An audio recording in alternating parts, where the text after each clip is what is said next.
the majority of people, they're still seeing the world through a lens that was built for them. And they want more, they just don't know how to do it. So what I teach, which is what CIA teaches, is how to see the world in the way it really is. Here's what I'm going to tell you. Andrew Bustamante is back, a former CIA officer and founder of Everyday Spy, a company on a mission to help you get anything you want in life with the skills the CIA taught him. We don't know the recipe for success. Our society doesn't teach us the plan, the framework, the process. That's what CIA did for us. They just taught us a simple system. And one gentleman, one of the frameworks that we taught him helped him get a $32,000 raise. We had one person say, I followed your framework. I won over the interviewer. Now I have this job that I would have never gotten otherwise. But I'm not surprised when they happen because, of course, the recipes worked because they were refined in the center of CIA. So first, we have an exercise called Get Quiet. And in a Get Quiet exercise, all you do is just, the reason that we do that is because we have the informational advantage going into any situation.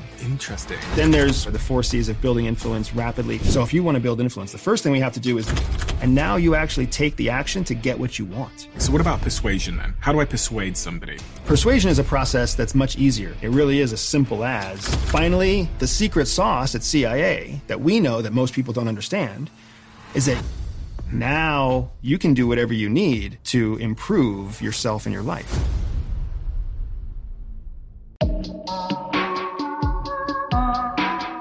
Andrew, what is it you're doing in this season of your life?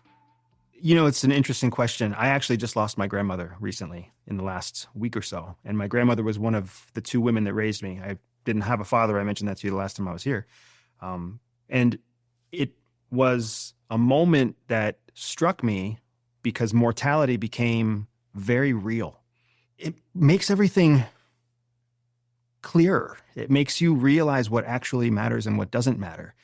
It shows you that the days that we have aren't actually guaranteed to us, even though we take them for granted every day. I don't know if my flight home is going to actually happen. I don't know if I'm going to step out of the studio and get hit by a car.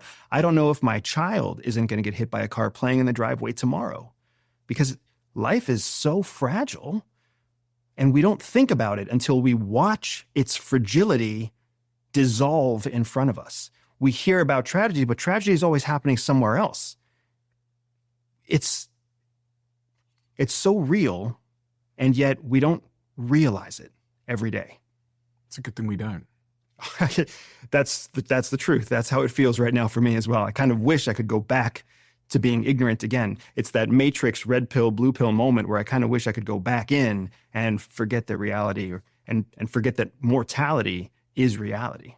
And so does that change your priorities in life in any way? It does. Like, the biggest way that it's affecting me right now is really with business, because, you know, we had a conversation not too long ago where I was very focused on trying to triple the size of the business this year, because we had been tripling the year before and we had tripled the year before that. And it became this arbitrary number, this scorecard where I wanted to continue having this achievement. And then what I found is that scaling a business is no easy thing. And the struggles that come from scaling were consuming the majority of my focus all the time, until this moment happened with my grandmother. And then all of a sudden I realized I have a team of people who can scale the business. I don't have to scale it. I just have to empower the team to do what the team does. And my job is very different. My job is to enable, empower, encourage, direct, lead, manage their efforts. But it's their job to grow it. I can take some of that time and put it into the people that matter to me, the people that surround me, the people who have made me who I am, the people like the woman on the couch that I was visiting in her deathbed. The business you're referring to is called Everyday Spy, right? Yes, sir. What is Everyday Spy? What is the mission of that business? The mission of Everyday Spy is to use spy education to break barriers for everyone willing to learn. And what is spy education? Spy education is anything from specific spy skills, cognitive skills, physical skills. It can be breaking myths about what spies are and what spies are not, but bursting conspiracy theories, teaching spy processes and frameworks to everyone from entrepreneurs to business owners and CEOs so that they can use those same frameworks to improve their leadership, to improve their sales, to improve their revenue or their organization. Do you ever have a bit of you're a guy that thinks quite big picture about things, and sometimes thinks a level above everybody else. Do you Do you think the people you teach these things to know what they're looking for in life? Do you think they actually know what they're aiming at? No, I don't. And I'll tell you why. Because I don't think that the majority of people who learn from Everyday Spy see the world in the way it really is. I think they're still seeing the world through a lens that was built for them. Have you ever looked through a window in an old cabin or in an old house? It's kind of hazy. It's maybe it's stained or it's dirty or the dirt is so thick on it that it doesn't wash off. Have you ever seen a window like that? Yeah. My old shed at home when I was a kid growing up. So you're inside the shed and you're looking out onto a sunny day and you know it's a sunny, beautiful forest on the other side of the window. You know it is, but that's not what you see through the window. I feel like that's how many of our high-achieving brothers and sisters feel. They know it's a sunny forest on the other side, but school and university and working for somebody else and growing their business has created this hazy glass. And you can't trust what you see through the glass. You know that what the glass is showing you isn't real, but you also can't prove it because you can't step outside of the glass. You're inside the shed. So a lot of what I try to do with Everyday Spy is just shatter the glass, because you don't need the glass to be between you and the real world. And that's what it felt like for me when CIA trained me how to be a field officer. I don't feel like they took me out of the shed. I don't feel like they cleaned the glass. I feel like what they did is they just shattered the glass. And there I was looking at the world for what it really was. And it all made sense until I started meeting other people who were still looking through the glass. And there's no way to teach them otherwise, or there's no way to convince them otherwise. The only thing you can do is teach them to break through the barrier themselves. So that I can understand that, can you tell me what your perspective of the world was before and after the shattered glass? When I was growing up, all through high school, I went to the Air Force Academy, which is a military school that you have to get accepted on scholarship to go to.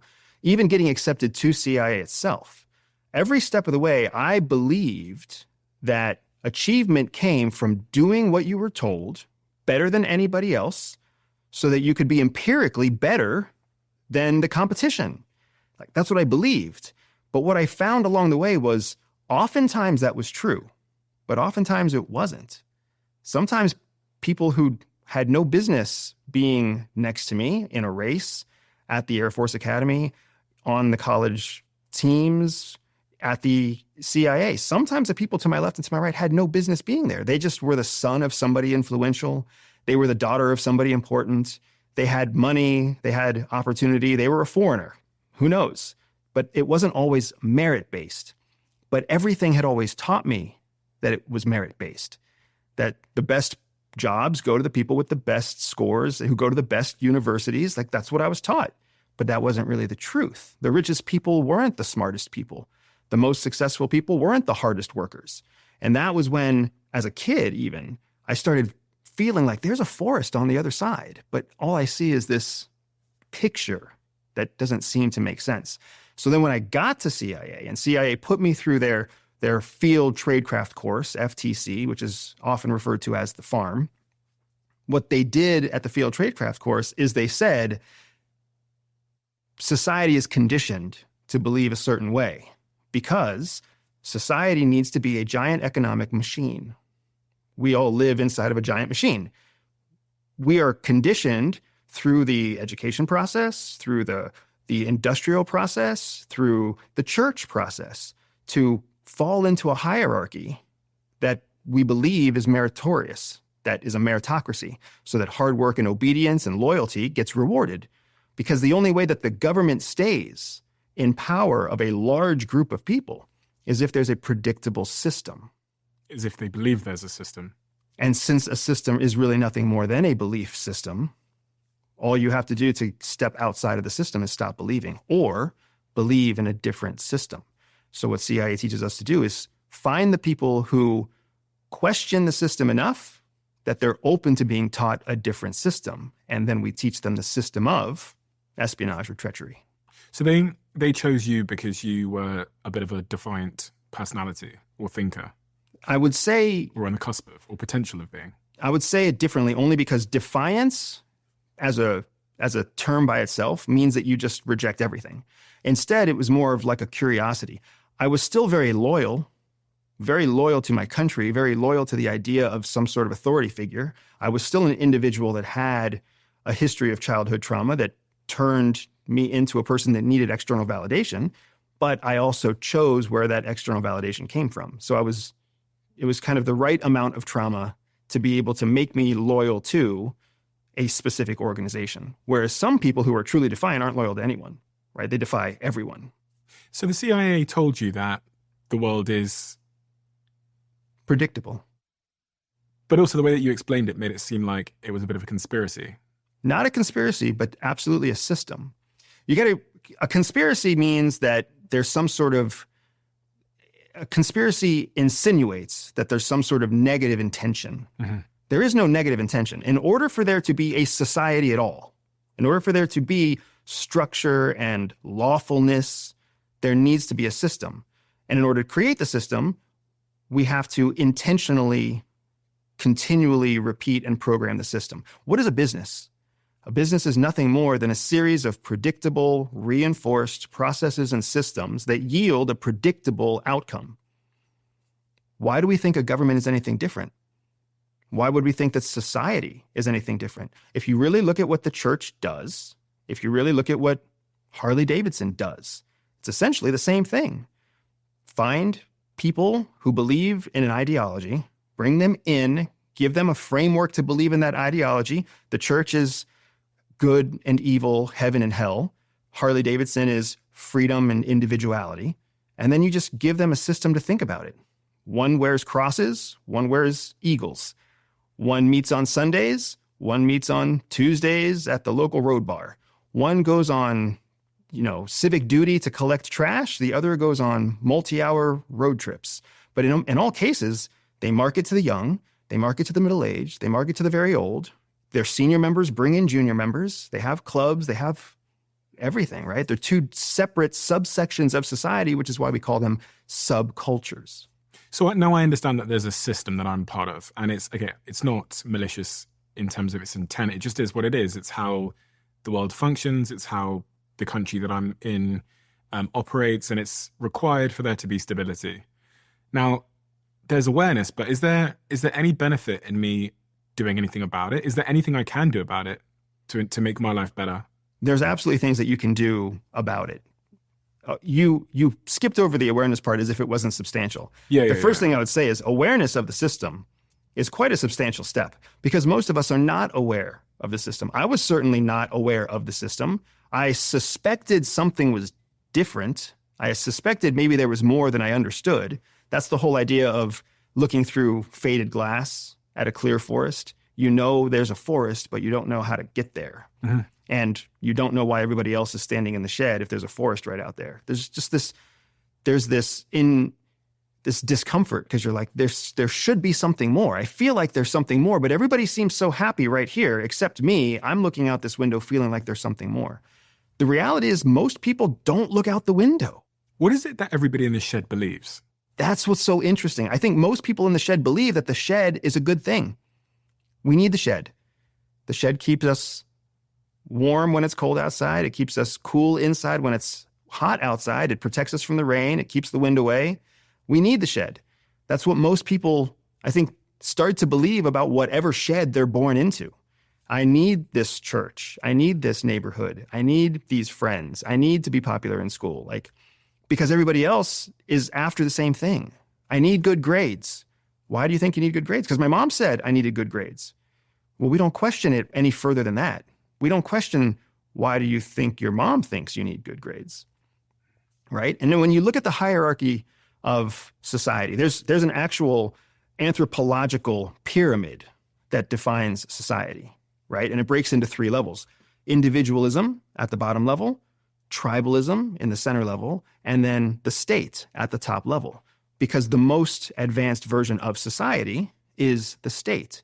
It maximizes the contribution of each individual by forcing shared policy down all the way from top to bottom. So all people have to obey the state, but in exchange for their obedience, the state provides resources to all people, like clean water and loans and car loans and business loans and police forces and public schools. So we are we believe that this cabin is needed. It's the best cabin. It's the only cabin. Is that wrong? I think if you look at the world as it is, there's a lot of different cabins out there. Our cabin is quite different than the China cabin. The China cabin is quite different than the Russia cabin, right? The UK cabin is very different than the American cabin. So if you follow logic, the fact that different cabins exist at all would suggest that there is no best cabin. And then if there is no best cabin, then do we even need a cabin? Or perhaps there's a different option that's better. Is there a different option that's better in your opinion? I haven't found one yet, outside of living in a cabin and being the one that understands there's more. Because then you get all the benefits of the cabin, but you're also the one that knows that sometimes it's worth it to step outside. Yeah, in your analogy, I was thinking, in fact, it's okay for there to be a cabin because I kind of need there to be a cabin because do you know what I like? Roads and healthcare and police. but if you can be one of the people that realizes you are in a cabin and that the rules of the cabin aren't actually your rules. Law, they're just made up rules, then you can bend them in certain ways to live the life that you want to live. And I think in many respects, entrepreneurship is kind of one of those things because some of the narratives that you described there of thinking grades mattered were the narratives that nearly held me back in my life because I was not doing well in school. My brothers were, everyone else was. And I nearly fell into the trap, which you learn in the shed, which is the people that get A's are going to be rich and happy. Mm-hmm. This is the an unspoken word.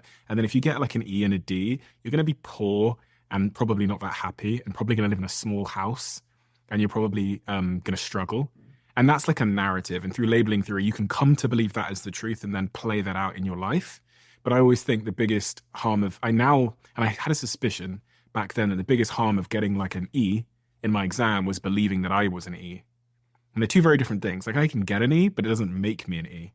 But in the shed, it does make you an E. It's hard to... Because everybody else labels you by what you perform inside the shed that defines them. And then I self-label. I then start to tell myself in my self-esteem that I am an E grade. And then I show up like an E grade, which they've proven through labeling theory. You can tell someone they're something, or you can remind them of a stereotype that applies to them, and they'll immediately perform worse on a test, whatever that stereotype relates to. So, but entrepreneurship for me was saying, do you know what? I'm going to leave school, I'm going to drop out of university, and I'm going to try and send a bunch of emails and figure out life myself outside of the system, because the system was never going to get me where I needed to go.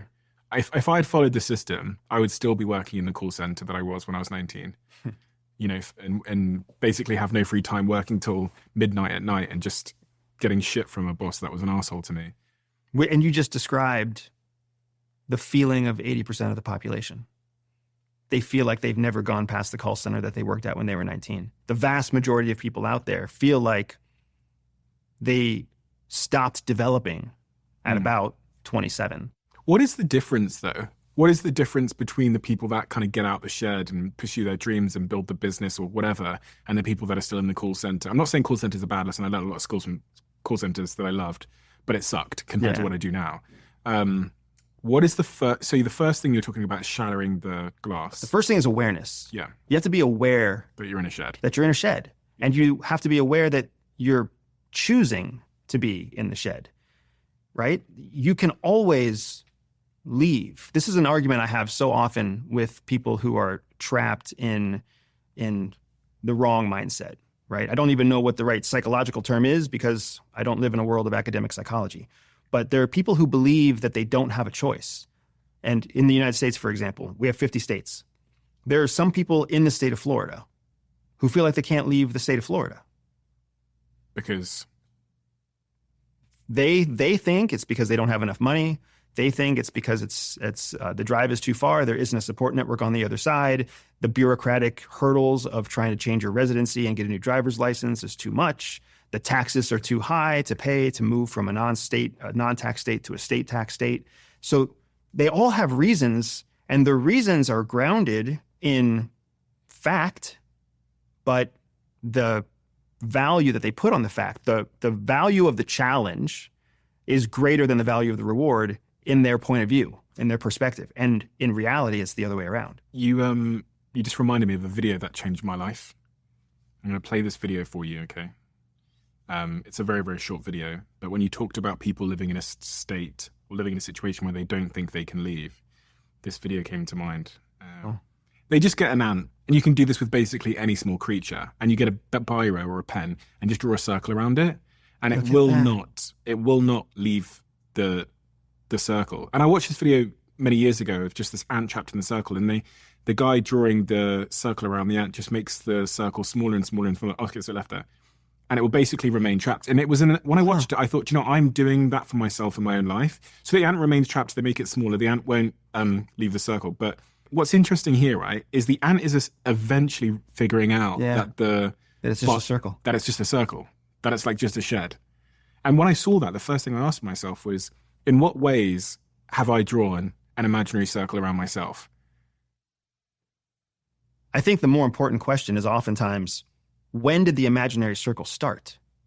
Who drew the first circle? Because it wasn't you. If you've ever seen a child, if you've ever seen an infant, a toddler, they are limitless. They know no bounds. They don't understand anything about the world around them. They don't know how their body feels, so they don't know whether they're hungry or whether they're gassy or whether they're urinating. They cry at everything, and they're constantly squirming. They have no context. So all the context that they gain through absorption. We create the context for them. We create the idea of this is bedtime. We create the idea of this is what a healthy habit is, brushing your teeth, washing your hands, whatever else. We create this is home, and this is where you can walk around openly. But once you go out this door into the front yard is not home anymore. And now you can't go anywhere you want. You have to stay here. So somewhere somebody started drawing circles before we ever drew them. All we started doing was then believing that the circles were more permanent than they really were. And the way to understand that it's not permanent is to step out. But stepping out does two things to us simultaneously. One, it feels uncomfortable because nobody else is stepping out. And two, it feels wrong. Why does it feel wrong? Because we've been conditioned to believe we have to stay in the circle. This is why I love my company. This is why I love our mission of teaching spy skills to break barriers. Because everybody loves the idea of a spy. But when you think about what a spy does, nobody actually likes what a spy does. Nobody likes the fact that spies steal. Nobody likes the fact that spies lie. But for some reason, they still like the idea of a spy. And that's why James Bond and Jason Bourne and spy shows are so popular. What's happening is we come into this place where what we want and what we're told we're supposed to want clash.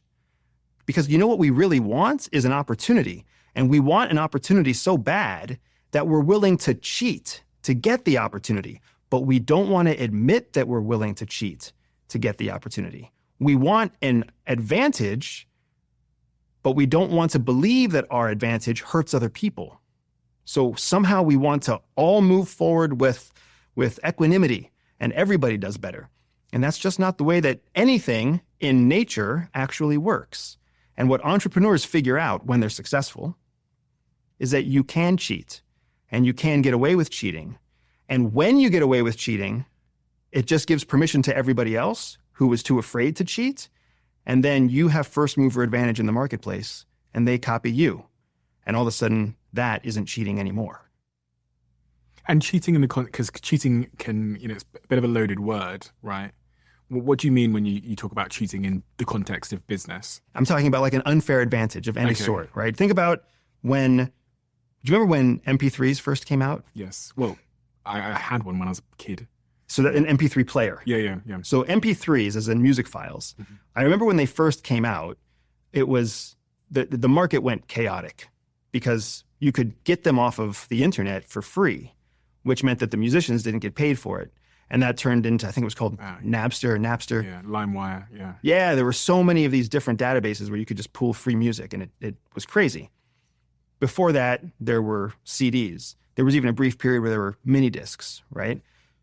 People just kept making improvements. We call them disruptors now because we found a way to glorify the word cheat and make it into something good. So now there's disruptors. But all they were doing was taking advantage of something that other people weren't taking advantage of. A new form of technology. Well, how did they get access to a new form of technology? Because they got investors. Well, how did they get investors? They knew a guy who knew a guy. They shook a hand. Dad at the golf club, maybe. They had 5 minutes with the right guy on the right elevator. Who knows? But the people who don't get investors look at the people who do get investors and say, that's not fair. That's just the way it is. That's the way life is. You know what's not fair? It's not fair that some people are born into a house where the cabin, where the shed that they're born into is a $300,000 a year shed. And other people are born into a shed that's a $30,000 a year shed. That's not fair. Nothing is fair. So once you accept that nothing is fair, that also means there isn't really anything that's unfair. You can do whatever you need to improve yourself and your life. So I'm in the shed. And I've listened to you, so I've realized that I am in a shed and that the rules I've been conditioned to believe aren't necessarily, they're rules, but they're breakable rules. And I have every right to break them. What do you think is step one beyond there, beyond the awareness? I'm going to give you two answers because there's the reality of the answer, but then there's my preferred response, right? The reality of the answer is the reality is that most people have already thought about what I'm saying. I'm just giving words and authenticity and credibility to what they already believe. So they're ready for the next step and they just jump right in. They believe me. I appreciate it when people believe me, but I don't want people to believe me. What I want people to do is my preferred approach, which is to test the information. Test what I'm saying. Learn a framework that we teach at Everyday Spy. Learn a framework that you and I talk about. Put it into exercise. If it works, you just tested something. Now you can believe something. Now you can change your mindset and change your framework. But too often, people just believe. I appreciate it when they believe me. It makes me feel good, but it's not what I'm trying to teach people to do. What I want people to do is actually test it. Test it. And because if they test it, they make it their own. Here's the problem with every teacher I've ever had, with the exception of 2 or 3. They tell you something is the facts. And then you know that at the end of the week, you have to take a quiz on what they told you was the facts. And then you know that at the end of the semester, you have to take an exam on what they told you was the facts. They don't ever teach you to test or question the facts. And we know at our age and our success level that history is written by the winners, but there's always two sides to history. And then when you think about the political, the religious, the personal ramifications of everything that happens, you realize there's multiple different versions of truth. There may only be one fact, but there's multiple versions of truth. So we're not even conditioned to learn to question the truth to find the fact. Instead, we're just taught that the truth that we're taught is the facts. And that's how we end up in a world like we have today, where people can say whatever they want to say and people believe them, instead of testing what you hear to see if it really is worth transitioning or transforming your belief system. It sounds like you're making a distinction between like knowledge and belief. What we call information and knowledge. Exactly right. So information is what someone might say to you, but then knowledge is what you actually know to be true. Correct. There's a flywheel that we have in the intelligence world, and it's a triangle, and the top of the triangle is information. Mm-hmm. And then information flows into knowledge, and then knowledge flows into experience. So what happens is you learn information. From that information, you develop knowledge. And then you test that knowledge through experience. And what happens when you go out and take action in an experience? You get more information, which yields more knowledge, which you test through experience, which yields more information. And you have this very positive flywheel. That's how the intelligence cycle works. But what happens in society, what happens in a state system that requires people to become predictable and obedient and respectful and collegial, is they skip the experience part. They say, this is information, this is knowledge, and here's more new information, and here's more new knowledge. And they never give people the opportunity to test the knowledge for themselves. So I'm breaking out the shed, and I'm going to try and test some of this information that I'm going to learn today and in this conversation. What is a good example of something that you've seen in your practice when working with people at the Everyday Spy has helped someone to change their life, like a framework that typically helps people to change their life in the most profound way as it relates to business, sales, their career, whatever? one of the ones that jumps to mind right away is it's a simple framework about perspective versus perception. And we may have mentioned this actually in our previous conversation, Stephen. Perception is what you believe to be true about the world around you. Perspective is what other people believe to be true about the world around them. So as I sit here looking at you, this is my perception. My perception is that I'm sitting in the center seat and you're sitting outside of me, and everything else is built around me at the center. Well, guess what your perception is? The same thing. I'm across the table from you, you're at the center, and everything in this room is built around you. So our perceptions are never going to be the same. So the only way that I can find common ground with you is to stop thinking about what's happening around me from my perception and start thinking from your perspective. Because then I get my perception plus your perception combined. I get twice as much information to think through this specific situation. Can you train that? Can you train someone to have both points of view? Absolutely. So here's how I mentioned that awareness is the first step, right? Really, we have a 3-step process at CIA that we use when we teach spy skills to future spies, because that's all CIA is. CIA is a giant training engine that's constantly creating new spies.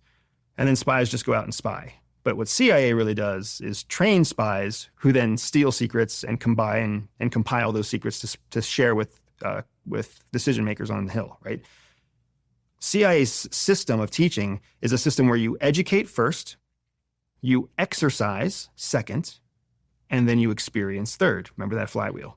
So you educate, that's your information. You exercise, that's where you turn information into knowledge. And then you experience, and that's where you actually go out and test the knowledge to see if the knowledge is still applicable in the world that you live in today. So those are the 3 steps. So whenever you're trying to get anyone to break a barrier, whenever you're trying to get anyone to transform, all you have to do is educate them, help them to exercise, which means practice what they learned in a controlled space, and then kick them out the door to go do it for themselves. It's like kicking a bird out of the nest. So can you make this very real for me? Because I want to be someone that can walk through the world and appreciate my perception of a situation, but also the other person's perspective. So if we just put this in the context of me here as a podcast host, how would I be able to implement this to become a better podcast host? Like understand the other person's perspective and the way that you're seeing the world. Absolutely. So we had a whole conversation before the cameras turned on. Yeah. Right? Can you tell me 5 things that you remember about me that I shared during the time before the cameras turned on? Yes. Go ahead. Okay. You want me to say them? Because Yeah, we're talking absolutely. about... It's private stuff, but tell me. Okay. We're talking about your relationship, things you're going through at home. You said that in the last couple of days, everything's changed because of the assassination attempt on Donald Trump.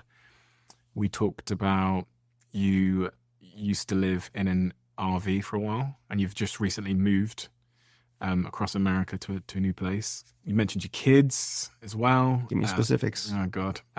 You said that you used to live in the RV with your kids, and they're varying ages. I think one of them is, did you say 3 years old? Close. One of them was Young 3 years children. old or something. 5 and 1 when 5 we lived in the and 1. RV. Shit, yeah, 5 and It's 1. okay. You did great, right? Those things that you recalled. You recalled those from what's known as your paleomammalian brain, the back part of your brain, passive learning part of your brain.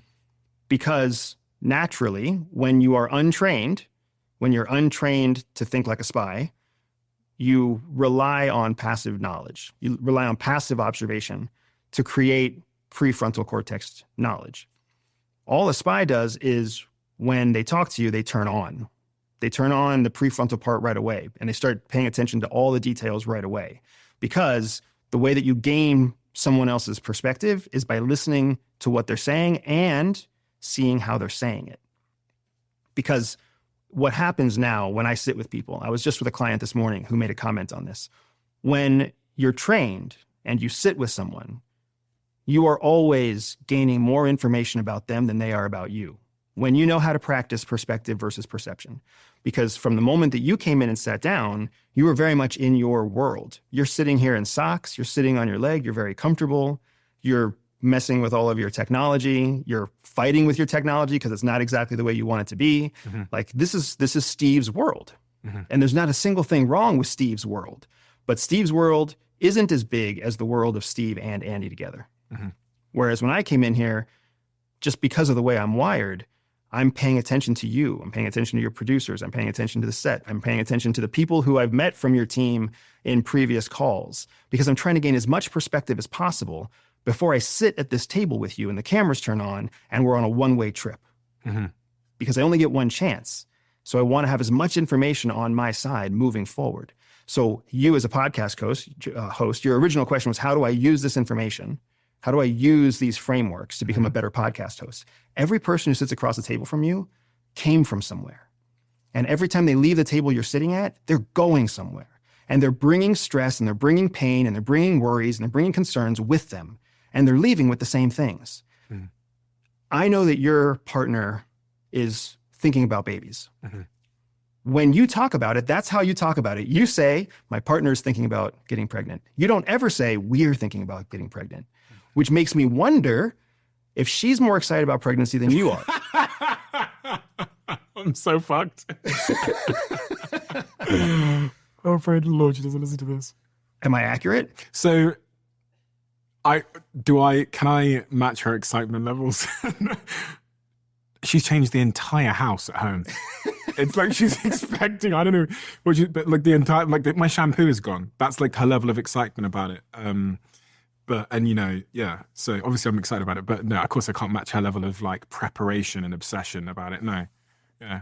But I'm paying attention to you, and that's the only reason I even have the ability to ask that question, right? Because I'm coming in and I'm trying to live in your shoes. The whole time I'm here, I'm trying to live in your shoes. Even as I answer your questions, I'm trying to think, what can I do to bring value to Steve, to the Diary of a CEO, to the audience that's listening? Because this is my only time to talk to you guys. So what can I do to maximize that value? That's practicing perspective.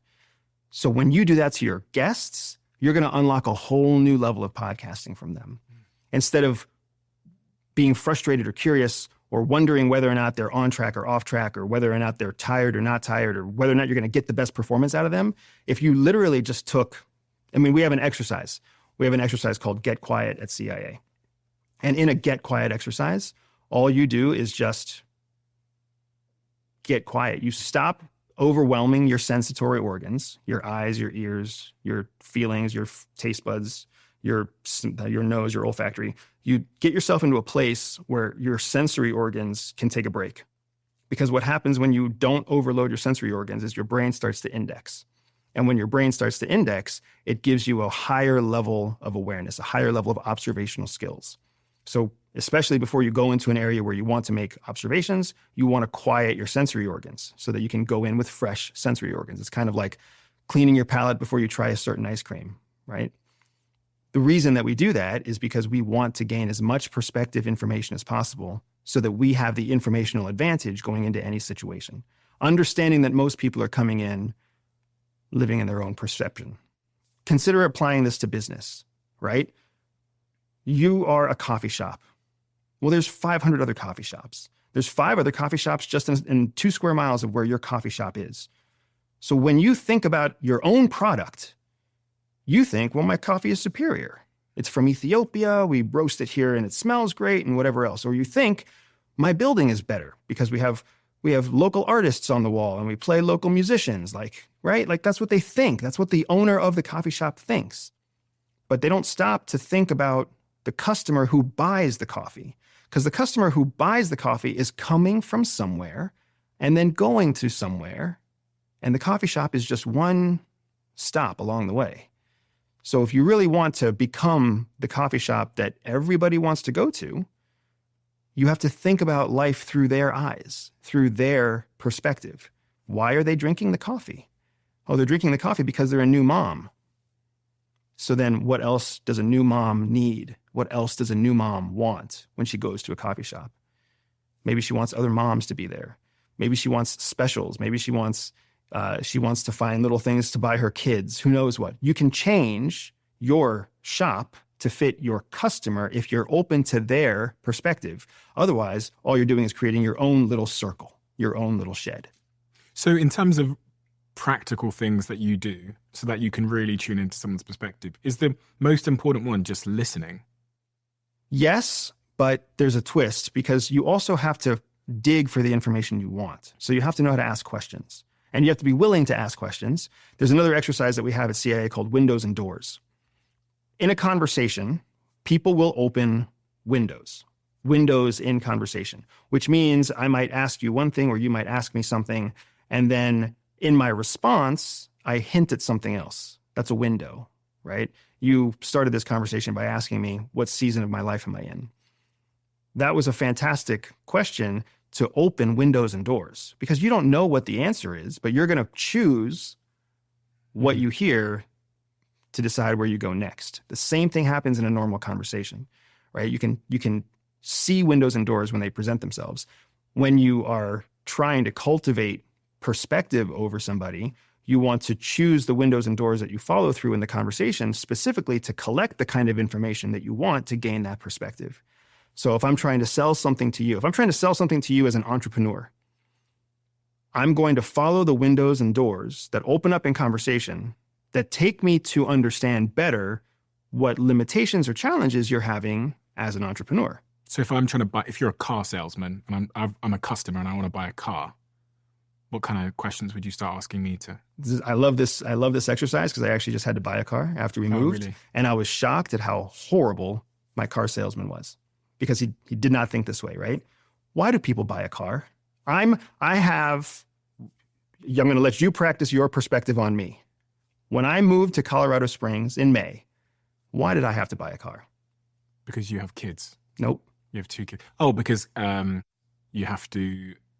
Well, you mentioned Colorado Springs, so I guess that's pretty pertinent to your answer. But you have to travel a lot around Colorado because it's quite vast, isn't it? You need a mode of transportation. Mm-hmm. That's the only reason anybody buys a car. That's where you have to start, because then you have to think, well, why are they here? If you're a Subaru dealership and somebody walks in, you already know that they've pre-qualified a number of things. They must be looking for a Subaru. Mm-hmm. They must be looking for a 2-wheel car. They must be looking for an all-wheel car, or else they wouldn't be here. Mm-hmm. So you can kind of make those assumptions if you practice perspective when they walk in. And then when they walk in, that's when you find out, oh, they're a parent. So I'm looking for a mode of transportation that's also safe, because I'm a parent. I have a family of 4. So I'm looking for a mode of transportation that's safe for at least 4 people. If you practice a little bit of perspective, you learn a lot more about the person that you're trying to close. So now I ended up buying a Nissan Pathfinder, a brand new Nissan Pathfinder. Not because my salesman was any good, but because I went to the Nissan dealership already wanting a brand new Pathfinder, just like you did. Mm-hmm.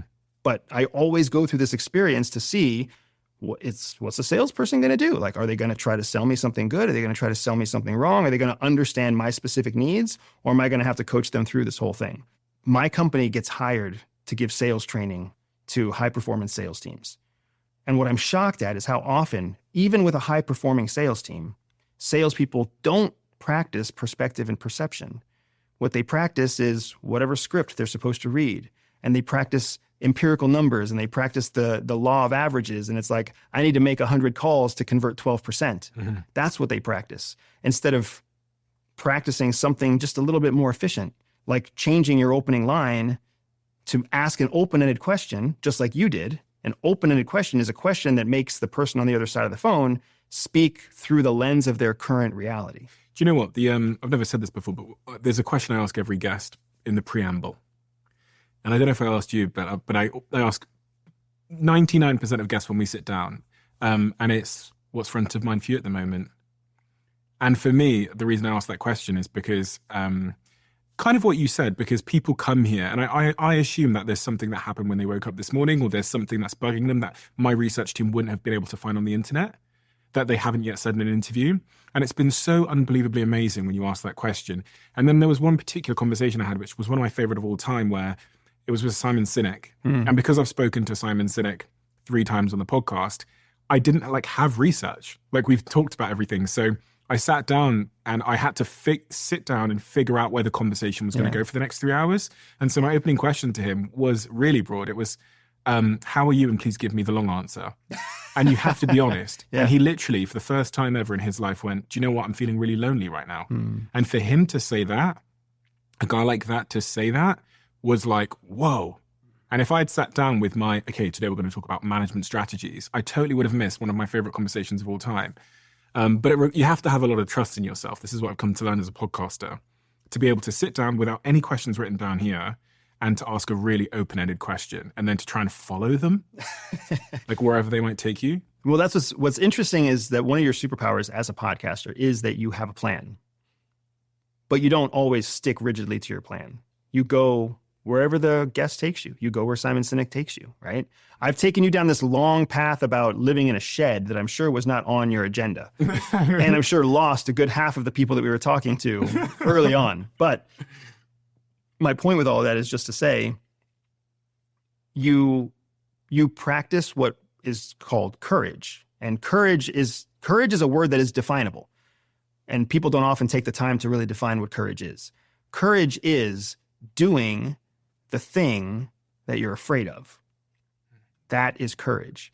So going off script and asking a question, coming in unprepared for a podcast, those are things that cause you a little bit of fear, a little bit of anxiety. You're like, I don't know how this is going to turn out, but you do it anyways.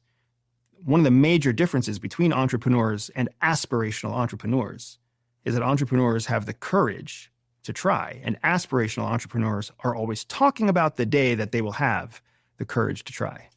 Trust comes into this, right? Because part of the reason that I can sit down with someone for 3 hours and not necessarily I've never had a question written down, but not even have an idea of where the conversation is going to go, is because I have so many case studies that it's been fine in the past.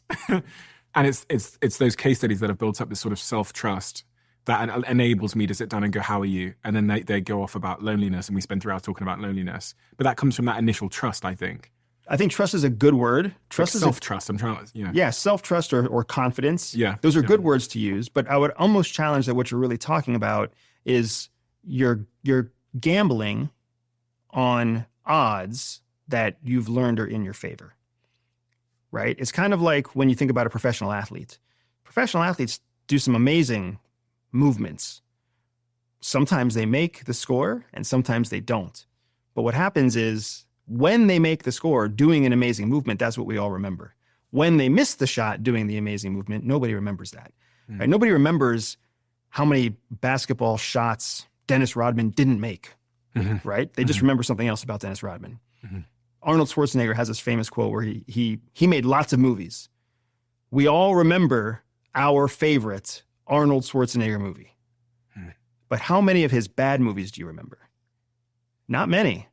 And he knows that too. And that's one of the reasons that he said yes to so many movies, was because he learned early on in his bodybuilding career that nobody remembers when you lose, but they always remember when you win. So he had no problem making a bunch of movies because the 1 or 2 or 3 or 12 or 18 that became blockbusters were the ones that defined him, even though he also did Kindergarten Cop. I mean, that's quite a good concept to hold in your mind if you're trying to weigh up any sort of risk in your life, like the risk of leaving the shed that we were talking about. Correct. You're taking a chance. You're taking a gamble. But here's the thing. We're conditioned in our shed. We're conditioned to gamble on the system. Right? If you're going to roll the dice, at least roll the dice that the system gives you, right? Bet on the house because the house is going to win. What we really learn as entrepreneurs is to gamble on ourselves. Like, bet on you. How many people take every dollar they earn and they invest it in a brokerage that's managed by somebody else that is targeting an 8% return on investment? That's what they do with every dollar of their life. My mother-in-law just recently retired about 3.5 or 4 weeks ago. She is, what do you have to be to retire? 69, I think. So she's 67 or 68 years old. She's worked her entire life. Her primary investment vehicles, I shit you not, are CDs. It's a device in the investment world where you basically put your money in for a certain amount of time and it guarantees you a certain yield. And that yield is usually very, very low. But that was her preferred investment vehicle. So for the 69 years or the 50 years that she's been working, she's been investing in these low performance certificates of deposit, CD. That is exactly the kind of thinking that was conditioned into her by the generation before her. That's where she learned about CDs at all. That's why she bought her first CD at 16 years old, was because mom and dad told her to do that. So here it is 2024, she's retiring, and all of the money that she saved is basically in these certificates of deposit, which is not a lot of money. Really? Yes, because it doesn't grow. Whereas I invest in my company and my return has been 300%. Mm-hmm. And entrepreneurs, even entrepreneurs who don't grow quickly, still see 12% return on investment, 15% return on investment, 20% return on investment, which outperforms anything in the market. Mm. But you still have these people who don't want to gamble on themselves because they're afraid that the house will win. Who can't be taught the things that you teach in terms of the CIA skills and everything you teach within Everyday Spy? There's a lot of people out there who right out of the gates had a circle drawn around them that CIA is some kind of deep state conspiracy, kills Americans, sells children, steals drugs kind of organization. Are they wrong? Maybe there was a CIA that did that once. But my point is, those people are never going to believe what I have to teach them. There are threads all over the internet about how I'm a fake and a phony and a fraudster. And there's for every one of those threads, there are also threads that talk about how I'm a plant, how I'm still a CIA officer. I did read that in the comment section. Isn't that funny? Quite funny. So there's both sides. These are people who they'll never be open to learn. They're not willing to learn. How do I know you're not still a CIA officer? Does it matter? No, it doesn't. It doesn't matter. If you can take the information and test the framework and get ahead, does it matter? Well, actually, maybe if you're at the right point there. You said, test it myself. Because you could be teaching me things that are going to just keep me trapped in the matrix because, But I don't want you trapped in the matrix. But I don't know that. You could still be a CIA spy. I could be. But the key thing you said is that you're giving them to me to test for myself. So I get the results to check whether what you're teaching me is positive or negative, productive or not productive. Correct. And that's what really drives me. What drives me is this vision of a future that's good for my children. And the future that's good for my children is a future where the United States is still the most powerful economy in the world, still the most powerful military in the world. And according to all reports, that is not what will happen by 2035. By 2035, we will be at parity with at least another country, most likely China. And as we reach parity, what that means is you reach equality. As you reach equality, your superpower status goes away. You are no longer a superpower. You are a near-peer power or a near-peer competitor. It's very different than being a superpower. Why does it matter? Because when there's competition, there's more uncertainty. There's more unpredictability. There's more danger. There's more risk. There's less opportunity. Think about the starting quarterback for a football team. He's the starting quarterback. He is the person. He is the player that will start the game, that will have the football, and nobody questions it. There's a lot of opportunity there for that person.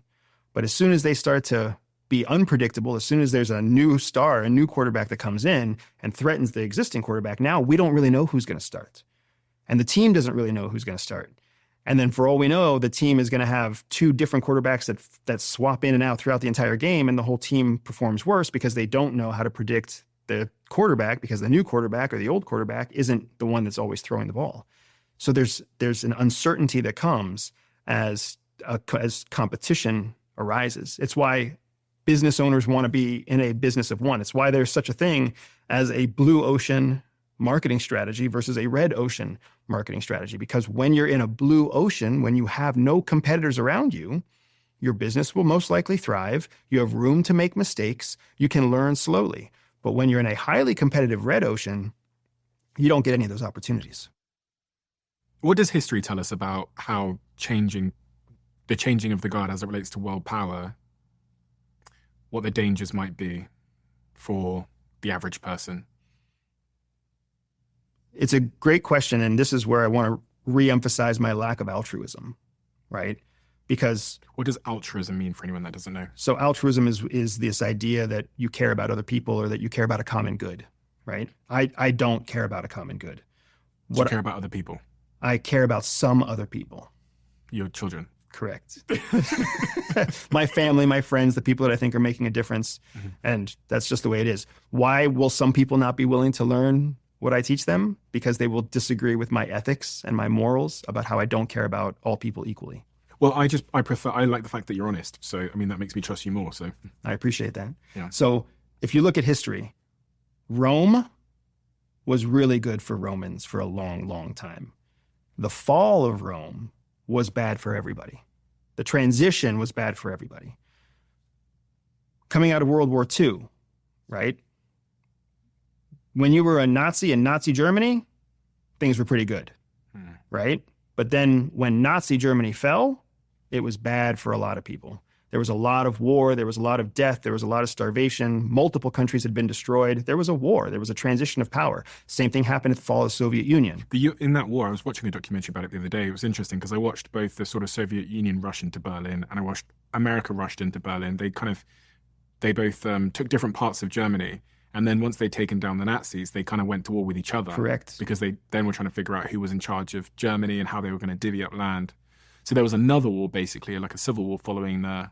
And the same thing happened in China. The same thing happened as our Pacific forces kind of worked their way up through Japan. There became conflict in the East as well, right? So transition periods where near-peer countries or where countries become near-peer competitors, that's not, people don't stop competing as the competition increases. Like what's happening in the world right now in Ukraine and Russia, in Israel with Hamas, with the Houthis and with the Iranians. Like what's happening is competition is on the rise. So everything becomes less stable. Things become more dangerous. When there's a clear bully in the playground, there's only one bully and nobody has to mess with the bully. And it's a bad day for anyone the bully messes with. But for the most part, everybody else is good. But what happens when there's two bullies? Shit gets messy. The bullies make posses. The posses have to fight with each other. More people get hurt. More rabble-rousing happens in the playground than when there's just one bully. So for me, the United States is the bully on the playground.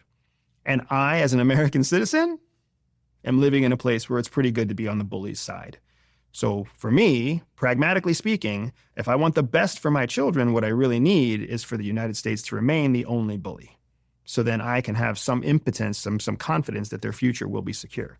Do you think the war in the Ukraine and Russia is a symptom of the changing in power? Because it's kind of like a proxy war, right? You've got Ukraine is actually the USA and Russia is actually kind of China to some degree. So I would say it's not kind of a proxy war. It's a full-on proxy war. You're 100% right. I don't even know what a proxy war is. I just used that term because it sounded smart. Well, it does sound smart. It is smart. Proxy war is a doctrine. It's an actual military doctrine that says that you create what's known as intrastate conflict, which means conflict internal to a state, and then external wealth parties fund the conflict in the state.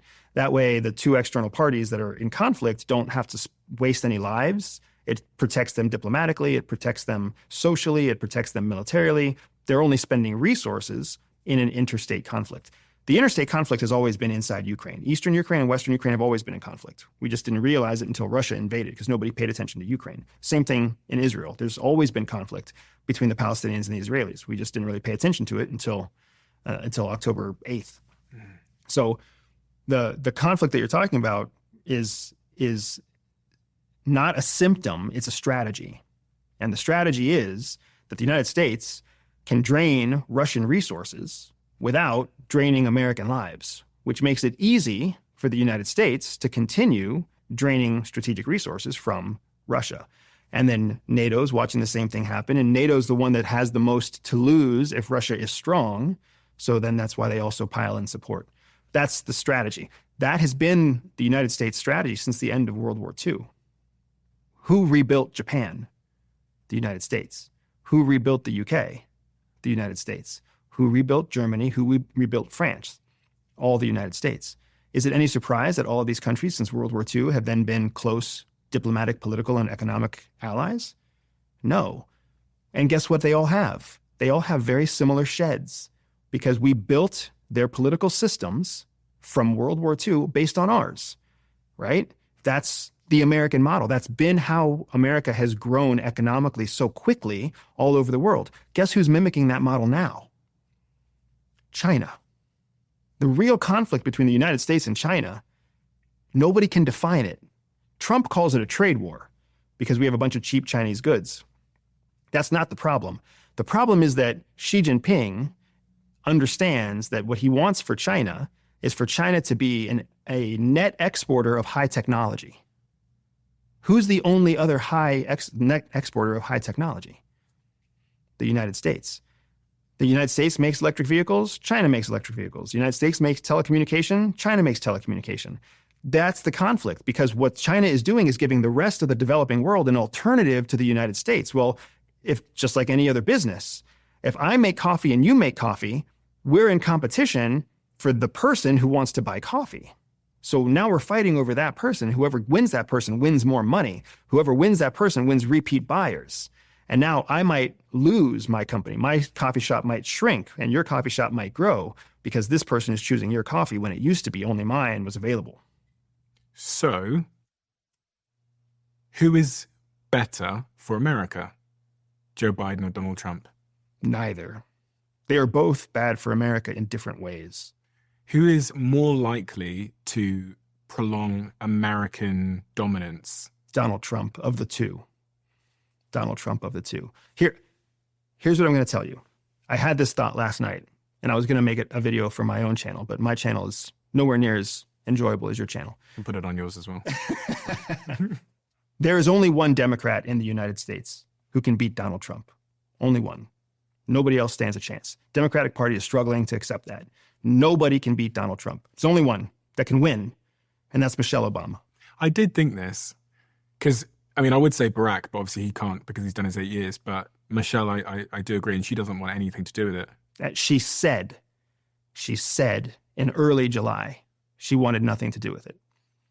But what's happened since early July? There's been the assassination attempt on Donald Trump. The assassination attempt turned into this incredible media frenzy.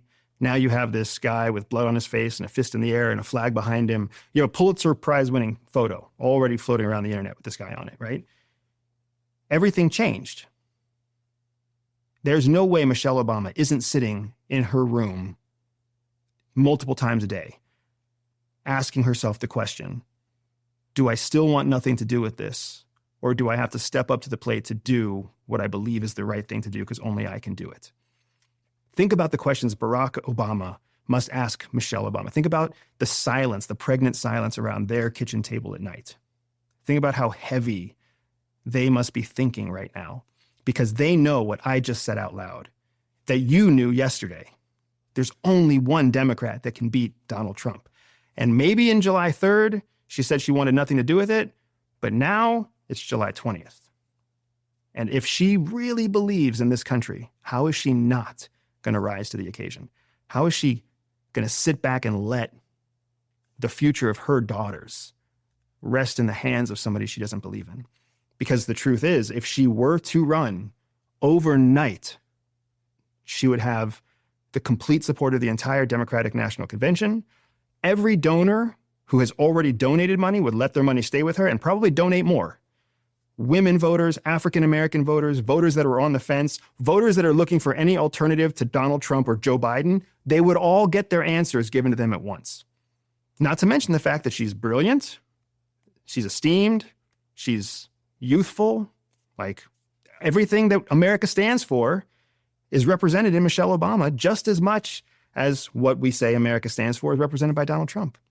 So if Michelle Obama is announced at the Democratic National Convention, I'm glad we had this conversation. Do you think that's possible? Absolutely, it's possible. I don't think it's probable.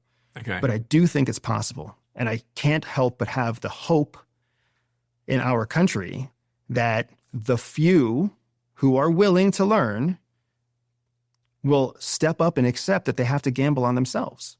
Do you think that Michelle Obama would increase the probability and the length of America's dominance versus Trump? Absolutely. It would just be in a different way. Donald Trump grows through bravado and brinksmanship. He grows like a bully grows. But what we've learned about the United States is that our bullish strategy, our bully strategy that we've been employing since 1950 is a game of diminishing returns. We invest a lot into it, but we lose influence. We lose global reach. We lose power. We're losing economic might. They say that China's having an economic recession right now at 4.5% growth GDP. We're at 1.3% growth GDP. Nobody's talking about our recession because our recession has been on so long, it's not a recession anymore. It's just the United States doesn't grow more than really 3%. China used to grow at 5%. So when it goes from 5% to 4%, it's a big deal for people. Our model is already broken. Our model already doesn't work. So all Donald Trump is going to do is come in and double down on that model because he's only got 4 years in the House. He's only got 4 years in the White House, and he knows it. So he's not out there to revolutionize America. He's not out there to revolutionize the United States. Like, he's out there for Donald Trump. I think he believes he'll do a good job. I think he believes he's best for America. I think he believes that being a bully is the way to go. But that doesn't mean he's right. That doesn't mean it's going to be exponential return on investment. It could be a continuing game of diminishing returns. Michelle Obama has the opportunity to do it differently, as long as she doesn't come in just parroting the Joe Biden and Barack Obama school of thought. What do you think she would need to say to meet America's ideology right now? I think she could define America's ideology right now. I don't think she'd have to meet it. I think America is lost. America has been looking down the barrel of the 2024 election for a long time, knowing it was going to boil down to Trump versus Biden, knowing that it was going to boil down to an octogenarian who can't form a sentence from a stage sometimes, or a crazy-ass businessman who, when he forms a sentence, it's a nonsensical sentence. Like, that's what we've been looking at. That's been the choice. It doesn't really feel like it's a choice anymore. No, because after Trump got shot in the ear, I think, I watched those scenes as well, and I thought, yeah, this guy's won. He won. And and everybody knows it. If you're not willing to admit it, that's fine. Everybody knows he won the election on that day. The day he survived that shooting in Butler, Pennsylvania, July 13th, he won the 2024 election, unless something even more disruptive happens in the marketplace between now and November 5th. Michelle Obama has the power to do that. If you were in his marketing team and you were desperate, you would have shot him in the ear that day, wouldn't you? No way. The risk is too great. I mean, if you knew it was going to hit his ear and you were in his marketing team, you would have shot him in the ear that day. Like, because that was, as we both said, he won the election that day. Yeah. And he won the election because many people will now see him as some kind of hero. So I'll tell you how a CIA officer thinks about this, right? If you wanted to stage an attempted assassination, if that's what you want to do, is stage an attempted assassination, you would never shoot at the person who was the principal. You would shoot away. You'd shoot up in the sky. The principal is the primary target that you're trying to support, right? So Donald Trump was the principal. If I was trying to stage an assassination to win him popular praise, I would not shoot at him, because the risk is too great that the shot would either miss and hit him, possibly hit him fatally, or it would miss him and hit someone in the audience, and then a rally member dies, and now we have to account for why somebody at the rally died. Like, people were killed and people were hurt at the Donald Trump rally in Butler, Pennsylvania. If you wanted to stage an assassination, you would shoot 35, 40 degrees off target, well away from anybody accidentally getting hit, because what's going to happen? Everybody's going to hear the gunshots. So the gunshots will still cause the panic. The Secret Service would still jump in. They'd still cover him. There'd still be all the same newsworthiness without the risk of killing somebody. And if you really, really wanted to make it like, so it made headlines, you could even potentially stage some kind of cut that's covered up with a small skin-colored Band-Aid, so that when the shots go off, you can wipe off or pull off the Band-Aid, and then there's going to be active red spots, right? You would never actually shoot at the principal. That's what people don't understand about conspiracies, is that when you actually plan to carry out a covert action, you plan to carry out the covert action in the safest possible way. You don't run the risk of actually shooting the principal. So, but let's play out the scenario that it was a conspiracy. So what could have happened there? And I was in an office the other day, one of the companies that I'm involved with, and there was a group of people gathered around a laptop watching the footage, and half of the people thought it was some kind of conspiracy, and that maybe he fell down and then like cut his own ear. And then the other half of the people thought that was craziness. What side of the fence do you sit on? You think it was a real shooter? I think it was a real shooter. Mm-hmm. I absolutely think it was a real shooter. The principles that CIA teaches us about how to analyze a situation are twofold. They teach us how to analyze a situation, but they also teach us how to predict a conspiracy. And conspiracies have a very clear anatomy. They have a very clear process. All conspiracies start with something that is factual. Something really does happen. And then, immediately following the factual thing, there's a lack of information. Inside of that lack of information, the third piece of the puzzle is speculation. Now, speculation and suspicion are very close cousins. Suspicion is healthy, right? You've heard of healthy suspicion. Speculation is not healthy. Speculation is what it takes for you to create an answer to a story that's not based on facts, which is where the fourth element of a conspiracy comes from, a story that closes the loop. Because when there's information missing, it creates an open loop. Well, guess what human brains like? Conveniently closed loops. So we can't handle an open loop very well for very long. So then we start speculating on what might have happened until someone defines for us an answer, and then all of a sudden you have an answer that closes the loop and you have a conspiracy. Conspiracies happen all the time. Conspiracies happen in your own home. Who's the last one that who ate the last piece of bread, right? Who's the one that drank the last bit of milk? How are there no more eggs left in the refrigerator, right? Lack of information leads to speculation, and then we close the loop with a story in our mind. When you look at what happened in Butler, Pennsylvania, there's all the elements for a conspiracy. There's facts, a lack of information, speculation, and somebody's closing the story loop. And all these different conspiracies are gaining momentum. But when you look at the factual analysis of what happened, there are pictures, there are diagrams, there's a corpse of a 20-year-old shooter holding a high-powered rifle on top of a roof aimed at the stage. There's reports of local sheriff and local police officers being notified of that. There's bystanders who have reported that. There's technology that's been employed to verify that. There's enough facts there to know that there really was someone who was young by name who took a shot at the president. That's what we know. Guess what happens tomorrow? We learn more. We don't have to know all the answers today. More information will come. Well, as soon as Donald Trump was shot, I called up one of my friends who's a retired Secret Service officer. And I said to him that from my point of view, from what I understand about close protection, everything was done pretty close to right. There's always gaps at any kind of political rally. That's why they're dangerous. You can't make it 100% secure.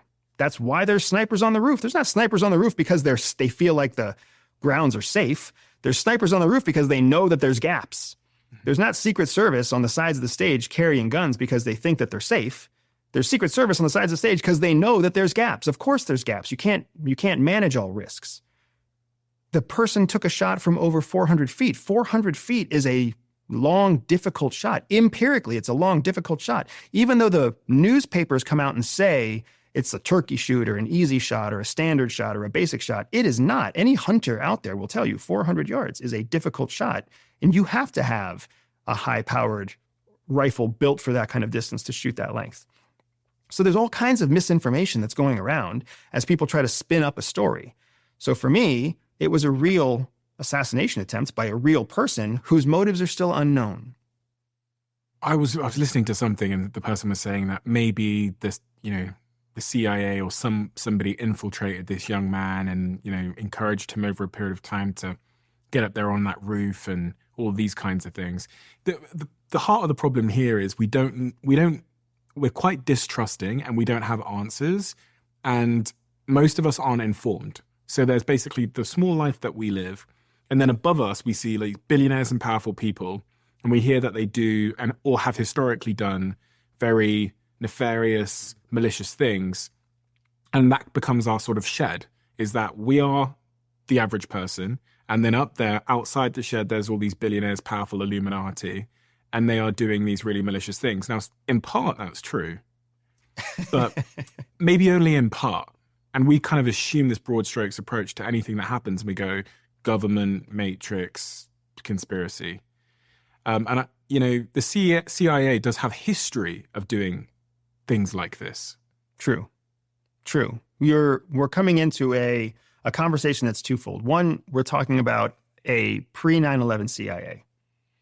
Pre-9/11, post-9/11 is important to create a distinction for CIA because prior to September 11th, CIA was a small, highly funded organization with very little oversight. They could come up with crazy stuff like trying to poison Fidel Castro so his beard fell out, or trying to create the Bay of Pigs invasion, or trying to do all sorts of wacky stuff from, MK Ultra to whatever else. That was a wacky, pre-9/11, unsupervised, Wild West kind of CIA. Post 9/11, the 9/11 Commission, written in 2003, highlighted that CIA failed to do its job for September 11th. So now there's tons of oversight. It's now a very large, very fat, well-funded bureaucracy, whereas before it was a well-funded free-for-all. If it was a conspiracy, which department or which organization would be responsible, in your opinion? If it was a conspiracy, there would be no department in charge of the conspiracy. So it would be something else. Correct. Right. Because when governments act, when individuals in a government act in a conspiratorial manner, it's not formalized.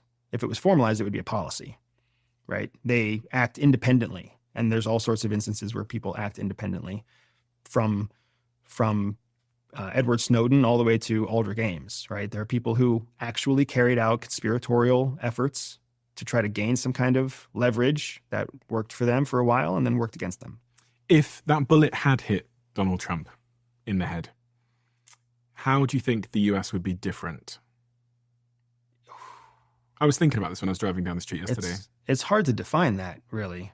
I was thinking we probably wouldn't be sat here now because there probably would have been quite a bit of unrest potentially. Potentially, I don't know. I don't know. Like, it would have, I think we would have still been sitting here. I was wondering. I would have gotten my ass on a plane to come sit with you at least. Well, sure. I would have. I know, right? So you never know how these sort of domino effects can happen and people can break out on the streets. And, because what might happen, let's just play out this scenario. Donald Trump gets shot. Then some crazy right-wing person comes out and shoots someone else. Mm. And then the streets of LA look very different to the streets of LA today. And we're sat here in LA. So do you know what I mean? That's kind of the domino effect that's playing out in my mind. There'd be some kind of revenge, right? Well, I don't know. That's what's interesting. So politically motivated violence is tough. If Donald Trump would have been shot, chances are the shooter would have also been shot. So from the eyes of the American people, and for sure from the messaging that would have come from the White House, the threat was neutralized, and it's a tragedy that we lost a former American president. Joe Biden would have come out and would have made kind, caring remarks about Donald Trump. Nobody would be talking about him as crazy or whatever else. He'd go down as a hero following the democratic process for something he believed in. History would have been written a very different way. Oh, I don't know. Because I think if Donald Trump had been hit, I mean, this is just from chilling on Twitter. If Donald Trump had been hit, regardless of whether that kid had been shot, and regardless of whatever, people would have believed that it was some kind of deep state, CIA, left-wing, Hillary Clinton involvement. Even if there was a body, fingerprints, and they found the kid's hard drive and he was planning it, there's a group of people that still would have believed that. Absolutely, because there's a group of people, as you know, that believe anything. Correct. And that group, someone in that group of people would have taken a retaliatory action. And then this starts the stone throwing that I think. So they would have, gone. They might have gone to a left-wing, I don't know, black event, festival, and done something. And then you have the tit for tat. Mm. I don't disagree that it's a possibility, mm-hmm. But the question is whether or not a group would have reached critical mass to take some kind of action. Okay, yeah. Right? Because, I mean, think about the alternative. The alternative is the streets of, you name the conservative state, Texas, Florida, whatever, Pennsylvania maybe, a giant parade fit for a king, right? Parading Donald Trump through the streets, something to keep, and Joe Biden happily endorsing the money for it to happen because he's an ex-president and because that's showing like unity and nationality. It could have been a chance to really bring the whole country together and end some of the bipolar division.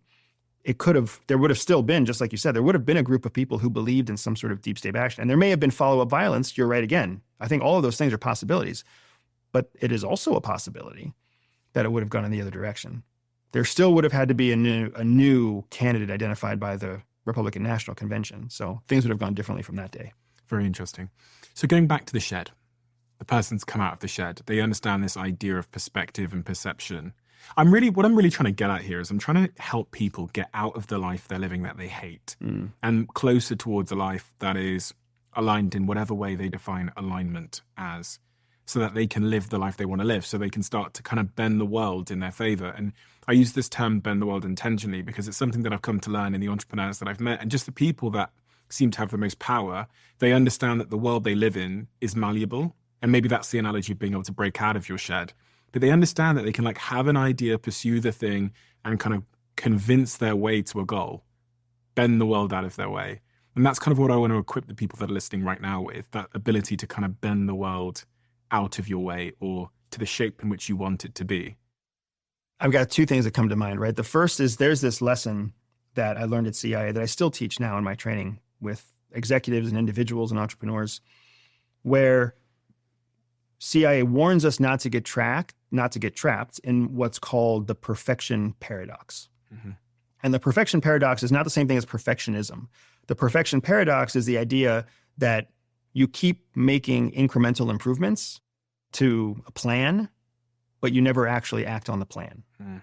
So you're seeking perfection and you're making genuine improvements, but you're not actually taking action. So the impact of your improvements is not felt. So they warn us against getting trapped in this perfection paradox. Because you can imagine if you're planning an operation for whatever, it's very, very easy to just start, how do we make it this 5% better? How do we make it 2% better? How do we make it 1% better? What if tomorrow's intelligence gives us new information? What if intelligence the next day gives us better information? So you get trapped in this paradox. And instead what they tell us to do is engage in something called excellence through execution. Excellence through execution is the idea that by executing, you will make mistakes. And then you will improve upon the mistakes because you will execute again. So your excellence comes from execution. After 9/11, as a simple example, after 9/11, President Bush declared war. People were immediately deployed to the mountains of Afghanistan, Pakistan, immediately. Did they plan an operation? Yes, in about 48 hours. And then they were deployed. And then you had paramilitary people on horseback with mules carrying stuff through the mountains. The only way that's possible is through excellence through execution. Get them on the ground and let them figure it out from there, because the stakes are so high, the impact has to be felt right now. So to your question, how do we give people the ability to bend the rules, bend the world around them? It's understanding that there is excellence in execution and also understanding that there is a paradox with perfection. So if you want to feel the impact, you can't keep planning. You have to take action. And you have to understand that the action you take may only be 20% of what it will be one day. But today, you take the lumps, you make the mistakes, and you get the impact that you need. The second thing that came to my mind is actually coming from I have a centimillionaire client that I work with frequently. And he was talking about this idea of... Centimillionaire. I've never had that term before. Yeah. I know what it is. Yeah. I have a centimillionaire client who was working with me on a process to try to resolve some of the challenges that he was having from the trauma that was wired in him as a kid, right? And how that trauma has played out in his personal life and his business life and everything else. And he made this awesome breakthrough where he was like, therapists and counselors and spouses, because he's been married more than once, they all tell you to go through your pain, right? It's like, you've got to face your trauma. You've got to go through it. You've got to do the work. You've got to bear the burden so that you can heal. Whereas what I teach, which is what CIA teaches, is why would you ever go through something when you can go around it? So if you're trying to accept or recover or understand and heal the fact that your mom cheated on your dad when you were 7, you can't change it. By working through it, you might come to accept it, but what's the point? Instead, you can just go right around that pain and you can be like, my mom cheated on my dad. And because of that, this happened. And because of that, this other thing happened. And because of that, I became a self-sufficient, independent person who didn't rely on my mom or my dad. And now I'm very successful because all that matters is what's forward. I can't change what's behind. And he made this revelation on his own. I thought it was such a powerful visual because we so often think that the point from here to here, if there's all this mess in the middle, you have to go through the mess. When in fact, you can also just go around the mess and you can go right to the point. And you don't have to heal. You just have to accept, understand, recognize, and move forward. And so what did he do? So he was trying to overcome his trauma. how does he go around it in that specific example? Well, so in that specific example, he went back to the traumatic incident that he experienced. And what he realized is that if his mom hadn't cheated on his dad, then the domino effect that would have come after that would have probably never led to him starting the business that ultimately made him an ultra high net worth. And once he made that connection, he was like, oh, well, shit, I'm glad my mom cheated on my dad, because now my daughters are taken care of, my sons are taken care of, my wives are taken care of. Like I've got 500 employees that are taken care of. I do business in 4 different countries. Everybody's taken care of. Does that require some time, though, between the thing that happened and where you are now? Because, I was sat here yesterday with a chap who lost his son, his 18-month-old son, in April. And, it's hard to, in that situation, Francis Ngannou, who's a UFC champion, hard in that situation to try and find a way around it. It's a couple of months ago. There's no way around tragedy. That's loss that very few of us will ever know, thankfully. What we don't know is how that will shape him in the future. Mm. All we know is what that's doing to hurt him in the present, right? Think about all the famous stories, all the famous inspirational, motivational leaders that you've met who had some kind of tragedy happen in the past. Well, actually, funnily enough, because I mentioned the loss of a son, I had a guy sat here called Mo Gaudat, who was the ex-head of Google X, and his son passed away in a routine operation that should have taken 10 minutes, but killed his son. And then he quit his job at Google and went on search of what happiness is. And when I asked him on the podcast, I said, would you bring back your son now? He said no. Mm. Like, if you could go back and, well, I'm sure he'd bring back his son. I think what he's saying to me is that if you could go back and change what happened, would he change it? And he said no. It's important. It's important to understand when you are wired for success, because not everyone is wired for success. A lot of people are wired for mediocrity. A lot of people are wired for basic survival. A lot of people are wired for pain and suffering. But when you are wired for success, you can't regret what's happened to you in the past, because to erase it or change it would be to make you not the person you are now, and the person you are now is successful. Do you think some people are wired for success? Absolutely, I think people are wired for success. What does that mean in real terms? How do I know if I'm wired for success? I think empirically, there's lots of proof that you're wired for success. But I'm talking about, Dave that's listening to this now, or Janet. How do they know that if they're wired for success? So what I have found pretty consistently, not only in clients that I work with, but also in the actual CIA field operations that I've engaged in, right? And it's important that the reason I compare clients to spies is because what spies are people who are living in a shed looking through a window and realize there's something else on the other side. You can't find a happy person living in ignorance in their shed and convince them that it's a good idea to commit treason against their country. You can't, because they're very happy. Once somebody's very happy and very satisfied, they don't aspire to anything. So you can't goad them into telling you secrets or pay them or trick them or force them, because they're very satisfied where they are. So a spy is an asset in the field, is somebody who believes that there might be something better. A actual client wired for success also believes that there is something better. The difference between the two is that this person can be manipulated. Which person? The spy in the field who's desperate to get out of the shed, that person can be manipulated. Whereas a good client is suspicious and aware that people are trying to manipulate them. So they're looking for guidance. They're looking for something they can test. They're looking for something they can prove, right? So that's why I compare the two so closely. Both are wired to be successful because they already know that there is more than just the world around them. They already know that there is something limiting them. They already know that there's a barrier. And by being aware that there is a barrier, that makes them want to cross or break the barrier. That's what being wired for success means. It means that you know that there's something holding you back and you want to overcome the thing that's holding you back.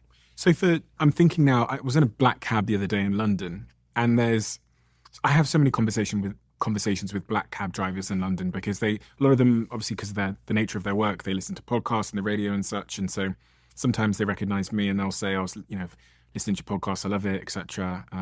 And I'm thinking of starting a business and I've got this idea and whatever. When you talk about them knowing that there's something more out there, but there's something in their way, can you speak to what that black cab driver is feeling in his life? I'm just using this as a random example, but can you, because I really want you to resonate with him so he knows you're speaking to him. So whoever's listening to this now knows that they can shit, that's me. When you are conditioned, when you're wired for success, but conditioned in our Western society especially, then you know that there's more, you want there to be more, but you also believe that there has to be a process, a roadmap, a recipe, a plan to get there. So you've got this, what we call a cognitive dissonance. You don't believe everything you're hearing, but you don't know anything else to believe. So there's this dissonance, there's this frustration. So if you want to know what that black cab driver feels, they feel frustrated every day because they know there's more, they want more, they just don't know how to do it. Even worse, they have probably tried. Dude, there's this heartbreaking story for me. It's a business heartbreaking story. I was in Portland, Oregon. I was sitting with this 24-year-old kid who worked part-time at a brewery. Right? I must have been 38 years old, very young in Everyday Spy. Everyday Spy was 2 years old at the time. And I was sitting with this kid and he had no ambition. He worked part-time at a brewery and he was totally happy to do it. He lived with 4 roommates. He drank beer every afternoon starting at 2:00. Funny fucking guy, really funny dude to hang out with, but he had no goals, no ambitions, no aspirations. And I was like, what did your parents do? And he was like, oh, my mom ran her own business from our farm in whatever it was, Idaho or something like that. I was like, oh, what did she do? And he was like, well, she only had her own business for a few years, but she would cater to the other families in the other farming families. So she would make 5 or 7 dinners and then sell that to the other farmers' families so they would have extra food so that the wives of those families could take care of their 7 or 12 kids or whatever. And I was like, oh, that's interesting. Why don't you want to be an entrepreneur if your mom was an entrepreneur? And he was like, oh, well, she was really inspiring to me. And at first I thought I might want to be an entrepreneur. But the thing was, my mom never felt like a success because she failed. He was like, my mom only was able to run her catering business for about 3 years before it failed.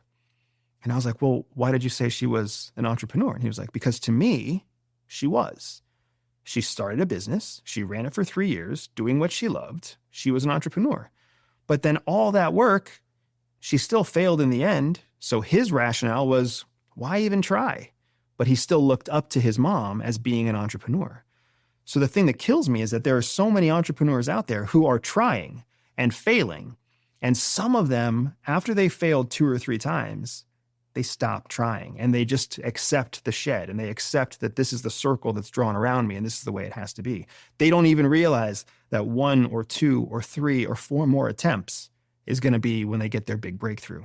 All they need is a recipe. So my goal in life every day is just get 1 more person to follow the simplest recipe. What is your favorite case study of someone that followed the recipe and changed their life? In my company? Yeah. My favorite case study is me. Yeah. Because I'm the one that reaps the benefits of it every day. I have multiple people who have had some pretty awesome success. I have one gentleman who recently wrote to me, who told me that for the first time in his life, I think he was in his mid-30s, for the first time in his life, he has a 6-figure job now. And he was an engineer, and he wrote me to tell me that one of the frameworks that we taught him through our company helped him get a $32,000 raise and a promotion to a senior level in his company, where for the last 5 years, he'd been asking for a promotion, asking for a raise, and his bosses always just told him no, or he wasn't qualified, or he wasn't fit. But then he started practicing one of our frameworks, and 9 months later was promoted without asking. Which framework? He didn't tell me which framework. Oh, he told me it was coming from we have a master course called Operational Thinking. Mm-hmm. And inside that, we teach many influence frameworks. Mm-hmm. So it was clearly a framework of influence that he had tapped into. I also recently we have this event in Las Vegas called the Intel Edge, where we bring in a number of speakers from the intelligence world. I have an FBI speaker who comes in. I have a Green Beret who comes in. I have a exercise scientist come in. I even had recently I had a great friend of mine who's an Emmy award-winning journalist, an investigative journalist, come in. And we teach in Las Vegas. We teach hundreds of people at a time. We had one person who wrote from that Intel Edge event. He was a Puerto Rican guy. His name is Emmanuel. Emmanuel, if you're listening, I love you, brother. But Emmanuel just had a baby, first baby with his wife. And within the first month of having the baby, his company laid him off. So he had all these life changes, a new baby. He was so proud and so excited to be a dad. And then he was facing unemployment. And he applied our framework, specifically our framework on mirroring and winning the interviewer instead of winning the interview. And about 3 months after he was laid off, he got a new job in a science lab that paid him more than he had ever earned before. And he came to the next Intel Edge event that we had. So we saw him in, say, October, and he came back to us again in March, something like that. And he came back and he told us this story, and my whole team lit up. My whole team was like, because we had all seen him when he was showing us pictures of the baby. And then we all saw the email from him that said, my company laid me off. I don't know how I'm going to take care of my family. And then we see him again, and he's like, guys, you'll never believe what happened. Like, I did this thing. I followed your mirroring example. I won over the interviewer, and now I have this job that I would have never gotten otherwise. These are the stories that I'm spoiled by. I have my customer service team and even my executive team. We don't see all the testimonials that we get because we've become a little bit desensitized to them because they happen so often. And I love it when they happen, but I'm not surprised when they happen because, of course, the recipes work. The recipes work because they were refined in the center of CIA. They've been working for ages. They just haven't ever been shared with the public. I think the reason why there was 2 subjects in school that I was really good at, or at least that I enjoyed, therefore I was better at. For me to be good at something, I didn't go to many lessons in school, so I was bad at most things, but the 2 lessons that I went to were psychology and business. And at a very young age, I think maybe 14 years old, I had this idea implanted into my head that I always have repeated. I'm 31 now, and I think I've definitely repeated this sentence or this phrase 10 times a year since I was 14. And the crux of it is that the only thing standing in my way of being the world's greatest entrepreneur, philanthropist, salesperson is just a bunch of people. Like, it was very early on, I had this seed in my head that the barriers to life, the barriers to riches, to whatever you want, are just people. So if you can understand people and how to influence them, then you hold the keys to the city, the proverbial city. So when you talked about this influence framework, I thought maybe that's the most important thing to talk about, because A, do you agree with what I said as like a foundational seed in your mind, that it's just people? And then B, I'd love to talk about how we influence people. So yes, I agree with you that people are all that stand in the way. And we have to remember that we ourselves are people. Yeah. So we're part of the problem. Yeah. And influence frameworks are powerful frameworks for getting what you want. I think the place to start, because not all frameworks are simple. Remember how we were talking about there's foundational frameworks, there's 2-step frameworks, and then there's 12-step frameworks, right? The thing to understand is frameworks all fit within each other. They fit like nesting dolls, like Russian nesting dolls.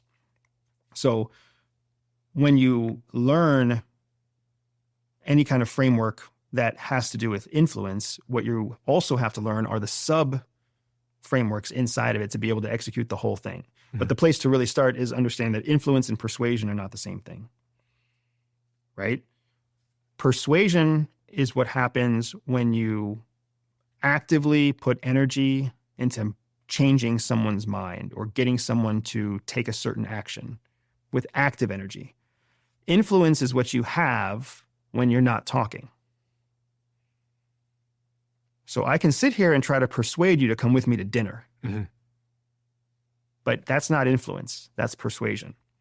Influence is what happens when something happens in the world and I'm the one that comes into your mind and you're like, I wonder what Andy thinks about that. Which probably doesn't happen, but one day hopefully it will happen if I gain enough influence, right? That's the difference. Persuasion takes energy, Influence is passive. It doesn't happen. It takes a lot of experience. It takes a lot of engagement. It takes a lot of assessment, energy, trust. It takes a lot of effort to get someone to a place where you have influence over them. But there's a framework for that. There are frameworks and frameworks within frameworks that I'm happy to teach if you want to go through those. Yeah, whatever you think is most useful for me and my audience. So I'll start with this. I'll start at the lowest possible place, right? And the lowest possible place, if you think of influence up here as an umbrella, there's a sub framework inside of that umbrella, and then there's a third inside of that. So we're going to start with that one first and grow. And that framework is something called sense making. Because if I want to influence you, or if you want to influence me, we have to make sense of the dynamic of our relationship. Meaning, one of us has to be in power, and one of us has to comply with the other person's power. That's the whole goal of sense making. So that's why we are starting at that framework. Inside of sense making, if you imagine it like a cup, right? Sense making is like a cylinder. And just like you fill a cup with water, you'll fill this cylinder with sense. The bottom third of the cup is what we call avoidance. That's where every relationship starts. Every time you meet a new person, you try to avoid that person. It's the first thought you have, even if you don't want to admit it. No, I'll admit it. No, that's very much the nature of my life. That's the nature of that's human nature. We avoid what's new. So the first third is avoidance. So you've got to fill the water. You've got to fill the relationship. You have to put enough time and energy into the relationship to get past the bottom third. Now you're making sense. The next third is called competition. Competition is all about the exchange of information, the exchange of ideas, the exchange of energy, because in an exchange, you're building a relationship. Even if you're arguing, even if you disagree, even if you hate the other person and you're yelling in their face, you're still investing energy into that person. Whereas if you really didn't care about them, you would just avoid them altogether. The last third is called compliance. The whole reason that you compete is to have someone come out with compliance. And compliance is the part where the power dynamic is identified, right? So we've invested so much time in competition that now we're not arguing and fighting anymore. Now we're starting to make sense of our relationship. You've heard the phrase, we'll just agree to disagree. Essentially, that is the top of the sense-making cylinder. You've filled the cup. And where you land at the end is, we'll just agree to disagree, which is kind of a mutual understanding of each other's position on whatever it was that you were competing over. But you're still a unit. You've still invested into a relationship. So sense-making is filling that first cup, because now what we know at the conclusion of this phase is that we're in this together. I've poured water in, you've poured water in, and if there's anything that human beings hate to do, it's waste their energy. So I've put all this energy into you, you've put all this energy into me, and now we have a dynamic between us. Once there's sense, once we understand, and remember, this is, if we agree to disagree, then we've made sense of our relationship as mutual peers on this particular topic, politics. That doesn't mean that we're mutual peers in terms of conversations about family or conversations about business or conversations about, you name it, exercise, right? But we have a relationship enough that now we can talk about those other things. So if I want to build influence, or if you want to build influence, the first thing we have to do is not let people avoid us. We have to get past the avoidance. And then we have to compete with them to get them to invest their time and energy into our relationship. And then we have to get to a place where there's some sort of compliance, even if it's only the compliance to sit and listen to me when I share my opinion that you already know you're going to disagree with. That's still compliance. That's the foundational framework that feeds up into a secondary framework that we call know, like, trust.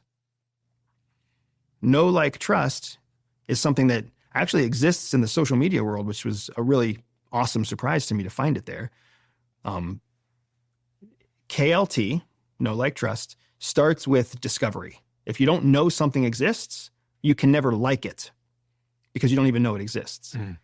Once you know something exists, you have to decide whether or not you like it. Well, how do you decide whether or not you like it? Through this avoidance, competition, compliance, sense-making process. Because as soon as you discover something new, it's new. So guess what you try to do? Avoid it. You see what I'm saying? Mm-hmm. So after you get through the end of the compliance phase of sense making, you like whatever it is or whoever it is that you're dealing with. Maybe you don't like them like they're your best friend, but you've invested all this time and energy into them, so you do like them. The secret sauce at CIA that we know that most people don't understand is that you don't have to like something a lot before you start to trust it. You've heard the term falling in love. Mm-hmm. There's also a very real term called falling into trust. You just spend enough time, long enough, and what happens is, without even realizing it, you start to trust the person that you're with. That is the beginning of influence. Even if I'm wrong, even if you disagree with me every step of the way, even if the only thing you like about me is going out and having a pint on Friday night, where we debate and argue and bitch at each other about politics, you still like Friday night going to the bar and sharing a pint with me. You still like hanging out with me when we watch our two different soccer teams play or football teams play. So because you like me enough to be with me, there will come a time where I win your trust in something, in some area. Maybe it's trust because I'm the only person who drinks with you. So in a moment, you decide to tell me about how much you hate your boss, and now I'm the only one that knows you actually hate your boss. Whatever it might be, you will fall into trust. We all fall into trust. It's one of the things that's natural to human beings that we hate about ourselves is we trust the wrong people. It happens to all of us. So someone can trust you in terms of influence, even if they don't like you? Correct. Because they will be invested enough into you that they believe something is predictable. Think about somebody that you don't like. Think about somebody you really, really don't like. Yeah. Are there still things about them that you would trust them to do? Maybe not things they would do for you, but there are certain things that you would trust that they would do. I already know that person's going to, say something stupid to my kid. I already trust that person is going to put their garbage can at the end of my driveway. So it's fascinating because we usually think of trust as only being a positive term. Trust is an ambiguous. It is an agnostic term. It doesn't mean good things or bad things. It just means a predictable outcome. Do you know the lens I was thinking about as you were speaking? I was thinking about like personal branding and LinkedIn, because I was thinking about like personal branding strategies. People go on LinkedIn and they have all these hot takes. And I was wondering, through the context of what you were saying, does it matter if people like what I'm saying? If I'm going on LinkedIn every day and I'm doing another hot take or sharing my opinion, can I build trust with my audience, even if there's loads of people disagreeing with me? Or is there a certain type of content or, personal brand strategy that's going to ultimately build more influence? I love the question because what you're getting at is a framework that we have called the power of polarity. If you want to create power, if you want to create draw or appeal, which is power, you have to polarize. You have to stand for something. Because if you don't stand for something, nobody really knows what you believe in. So you have to polarize. So to your point, there's lots of people on LinkedIn, there's lots of people on Facebook, on Twitter, or whatever, who are out there screaming something. They're making a point, and they're being drowned out by all the other people who are out there making a point. Piers Morgan, Elon Musk, Those are people who already have influence. Okay, but it's part of how, well, like in the case of Piers Morgan, part of how he's got his influence is by being polarity, standing for polarizing. something and not being scared of the fact that people are going to tell him that they don't like him. Even better, I want people to tell me that they don't like me. That's even better, because what happens is when you drive polarity, when you drive polar response, you create enemies, but you also create friends. And what do friends do when enemies attack? They defend, right? So when you stand for something, even if only a small group of people agree with you, they still defend you. They still support you. They still invest in you. That means they're moving from that avoidance, competition, compliance phase into know, like, trust. And then when they defend you, they can't help but fall into trust, because what are they defending? They're putting energy in defending you. So they're going to trust you even more. And when that group of people trusts you and other non-competitive people, other observers watch that some people are attacking you and other people are defending you, it makes them feel like they have to choose between attacking you or defending you. Is there a way to stand for something correctly? And is there a way to badly stand for something? And I say this because as you were speaking, I was thinking about my friend. My friend is really, really bad at LinkedIn. And he comes to LinkedIn with like very inconsistent takes on the world. I'm going to give you an example. For many years, he's had a narrative about alcohol being bad, and he's been sober. But then the World Cup came around, and he posted on LinkedIn, the World Cup was in the Middle East, that the Middle East should allow people to binge drink, and posting against the sort of religious perspective that says alcohol is bad. So he was like, people should be allowed to binge drink if they want in the Middle East. But then his other perspective has always been that alcohol is bad. Yeah. And like, why do people binge drink? And so the inconsistency has really fucked him up, I think. Well, that's showing why he probably also doesn't have much influence, because people don't know where he stands. So there's nothing to stand. Like somebody who rallies behind him, like it sounds like when you were telling the story, to a certain extent, you were like proud of him when he was like... Originally, yeah, when it was clear what he stood for, but it's every day is a different take. I'm like... And that's what costs you your influence. So he diminished his own power by not demonstrating polarity. He should have just stood a ground, even if the ground isn't popular, even if it's not popular or positive. If you stay in one place and you drive a clear polar message or a polarizing message, some people will rally behind you. Some people will attack you. Either way, you benefit from it. This is one of the things I love about YouTube. I'm sure you've discovered this too.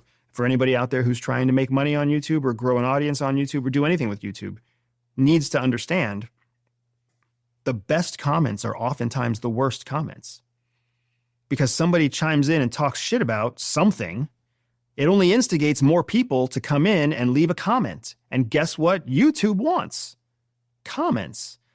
They just want engagement, because engagement means people are on the platform. When there's a split between thumbs up and thumbs down, it means there's polarizing content, which means even more people are going to stay on the platform, so they spread it even further and wider, right? So you can't be afraid of being polarizing. You have to lean into being polarizing. The way we use it at CIA is when you're talking to a spy, when you're talking to somebody and you want them to commit treason against their country, you have to be able to ask a polarizing question to find out whether or not they're going to hint that they would be traitors or whether they are staunch supporters and nationalists. But you have to test that barrier if you're ever going to actually develop the kind of relationship, the kind of power to convince them to commit treason.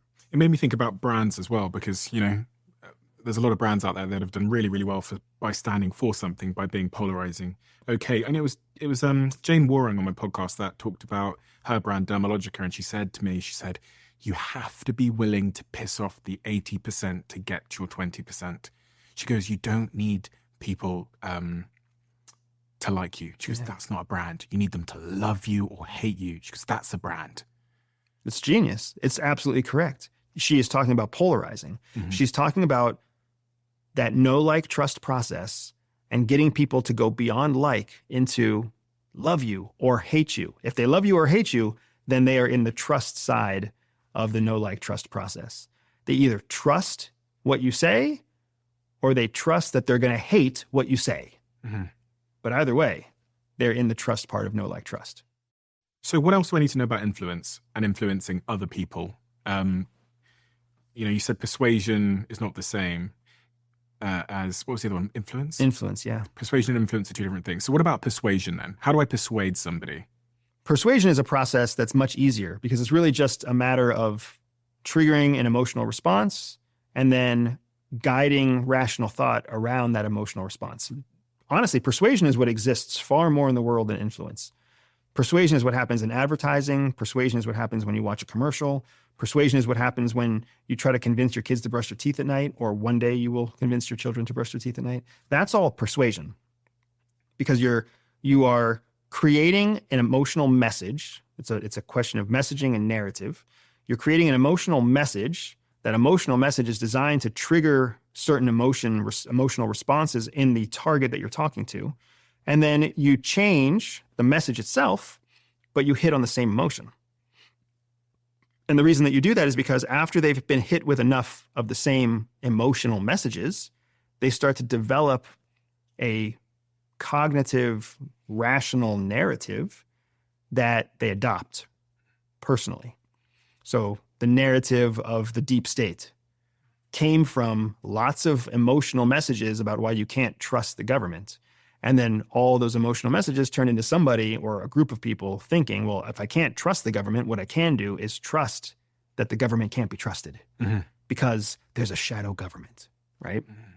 So that's how you persuade somebody. So if you want to persuade someone to buy from your coffee shop and not somebody else's coffee shop, you want to persuade someone to buy a Subaru and not a Nissan, you want to persuade somebody to buy from your sales funnel immediately instead of wait until your third email in your welcome series.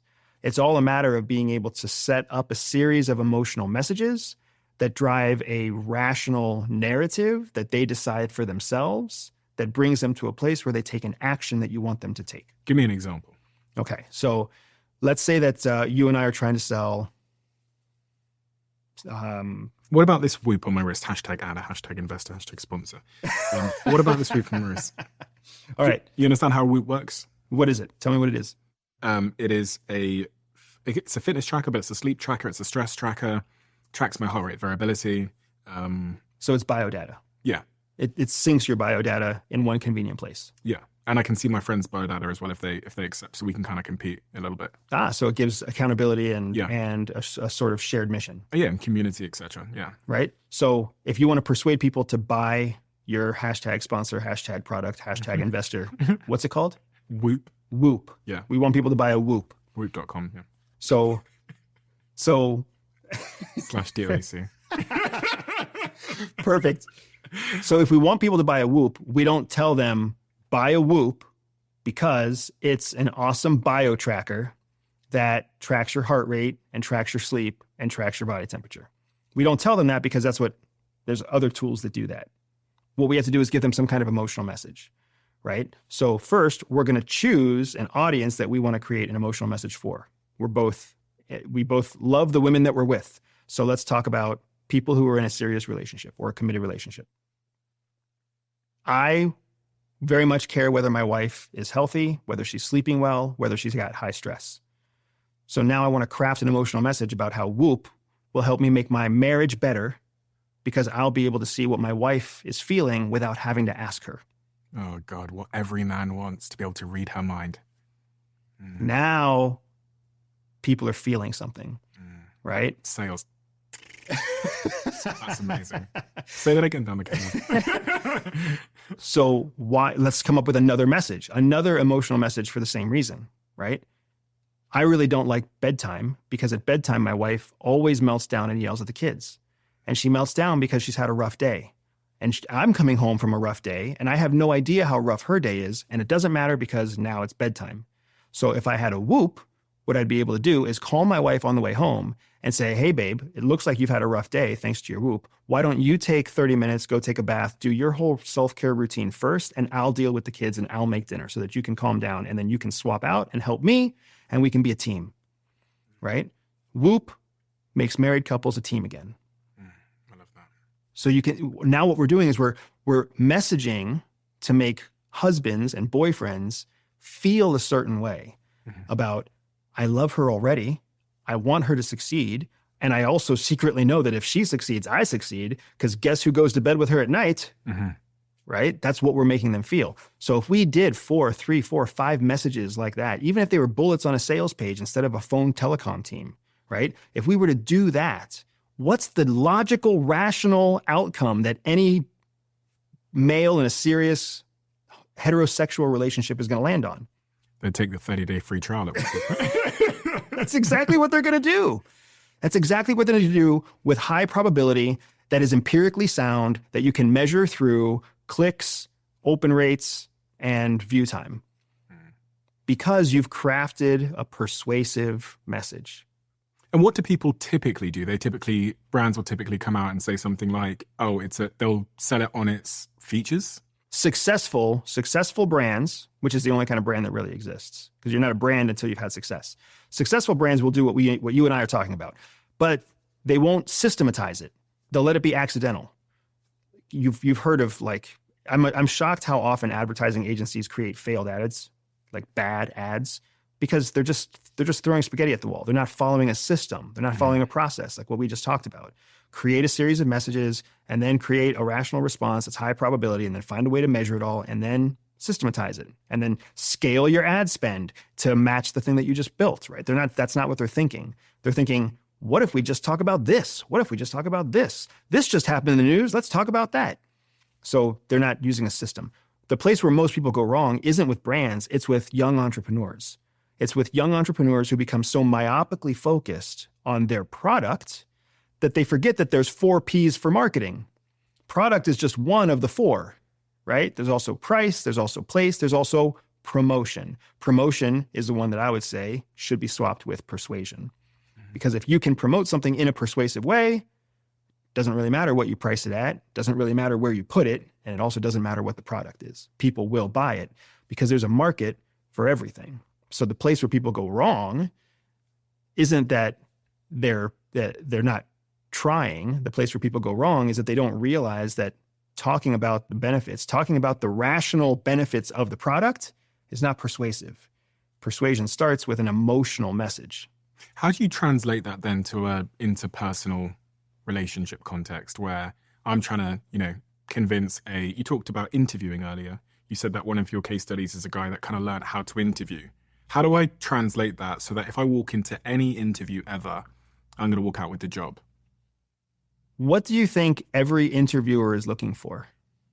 Someone, so I've got 2 answers to this. A, someone to do the job, and then B, someone they like.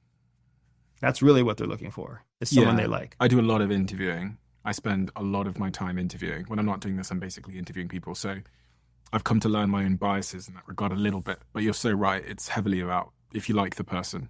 Well, guess what? I just taught you a framework for how to get through getting someone to like you, right? So without a doubt, we agree. Well, that was to get me influence, the framework, wasn't it? Know, like, trust. We went through the sense-making framework. Yeah. So that you could go from know to like to trust. So at the top of sense-making, that's when you're in the phase where people like are invested in you. Yeah. What interviewers really like isn't people that they like. It's people who are alike the interviewer. Really? So I guarantee you that the people that you have liked interviewing the most, I'm even willing to bet that you will admit in this conversation at some point, we'll put that on the line, that a big portion of your hiring is because you see elements of yourself in the people that you hire. I mean, I don't consciously know that, but I totally believe it. Because when you see someone who reflects elements of you, you immediately go through the sense-making process and you flip to like and trust. Interesting. Because so we need to clarify this because when you say elements of myself, there's parts of myself that I'm like, I would never hire. Correct. But that's not the part of you that you like. Yeah. It's the part of you that you don't like. You trust that part of you to not be good at the job. Yeah. But there's other parts of you that you trust to be good at the job, and that's what you shoot for. Yeah. Right? I'm also willing to bet that there's people that you hire because you know that they're good at areas that you know you're bad at. Yes. So that's all interviewers. All interviewers everywhere, what they dream of is that they walk into an interview and across the table is someone almost exactly like them, who they enjoy talking to, who they can relate to, who they feel instant connection and chemistry with, because then it becomes an enjoyable interview. Because what every interviewer hates is walking into an interview that is draining and terrible and hard and painful. That's what they don't like. And most of the time, the people interviewing are not actually the people who will be the supervisor for the person that gets hired. Oftentimes, they're just an intermediary interviewer. So all they really want is to just find somebody who meets the qualifications technically, but has some sort of common ground with the interviewer themselves. So how do I make sure I'm that person? What can I do to make sure that, say that you are interviewing me, or say that, let's do it the other way around, I've got the job that I'm looking to fill, and you've come for an interview today. So I'm going to go through the sense-making process. Okay. Right? As soon as I get on this call with you, I'm new to you. So what does that mean I know? I know that you don't want to be on this call with me. True. Avoidance, I can assume coming in. So what I have to do is I have to keep investing enough to get through the avoidance phase. Well, what am I going to talk about? How am I going to invest in this conversation? I'm going to pull as much as I can from verbal and nonverbal cues that you give me. I'm going to look at the decorations on the wall behind you. Whether it's in person or whether it's virtual, I'm going to try to pull from my environment. I see that you're using an iPad. I see that you actually like to write on your iPad. I see that you use different colors when you write on your iPad. I also see there's a journal under your iPad. I can assume that inside that journal are handwritten notes that are actually done in pen and ink, right? There's certain things that I can start to observe. You have a very clear, you put clear effort into the way that you shave your face. You have a very handsome look to your hair. Thank you keep so things much. short. You've got the job. You've got the job. No, I don't need to hear. It's yours. But I'm going to pull from all of this for the competition phase of the sense-making process. Because all I need to do to get you to comply with my wishes are to get the job. What I need to get you to comply with the wishes, I need you to engage in a conversation with me that is competitive, meaning you will invest in me and I will invest in you. Think about don't think of competition like a zero-sum game with a winner and a loser. I hear competition, I hear arguing. That's what most people hear. Most people think of competition as zero-sum game. Somebody wins, somebody loses the competition. Think of it more like a scrimmage in your favorite soccer team, where like the red shirts play the green shirts, but it's still the same football club, right? They have spring training for baseball in the United States.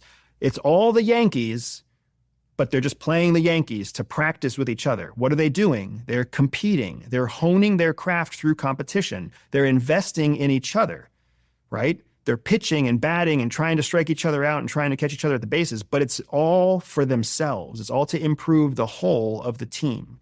That's the competition that exists in the sense-making process.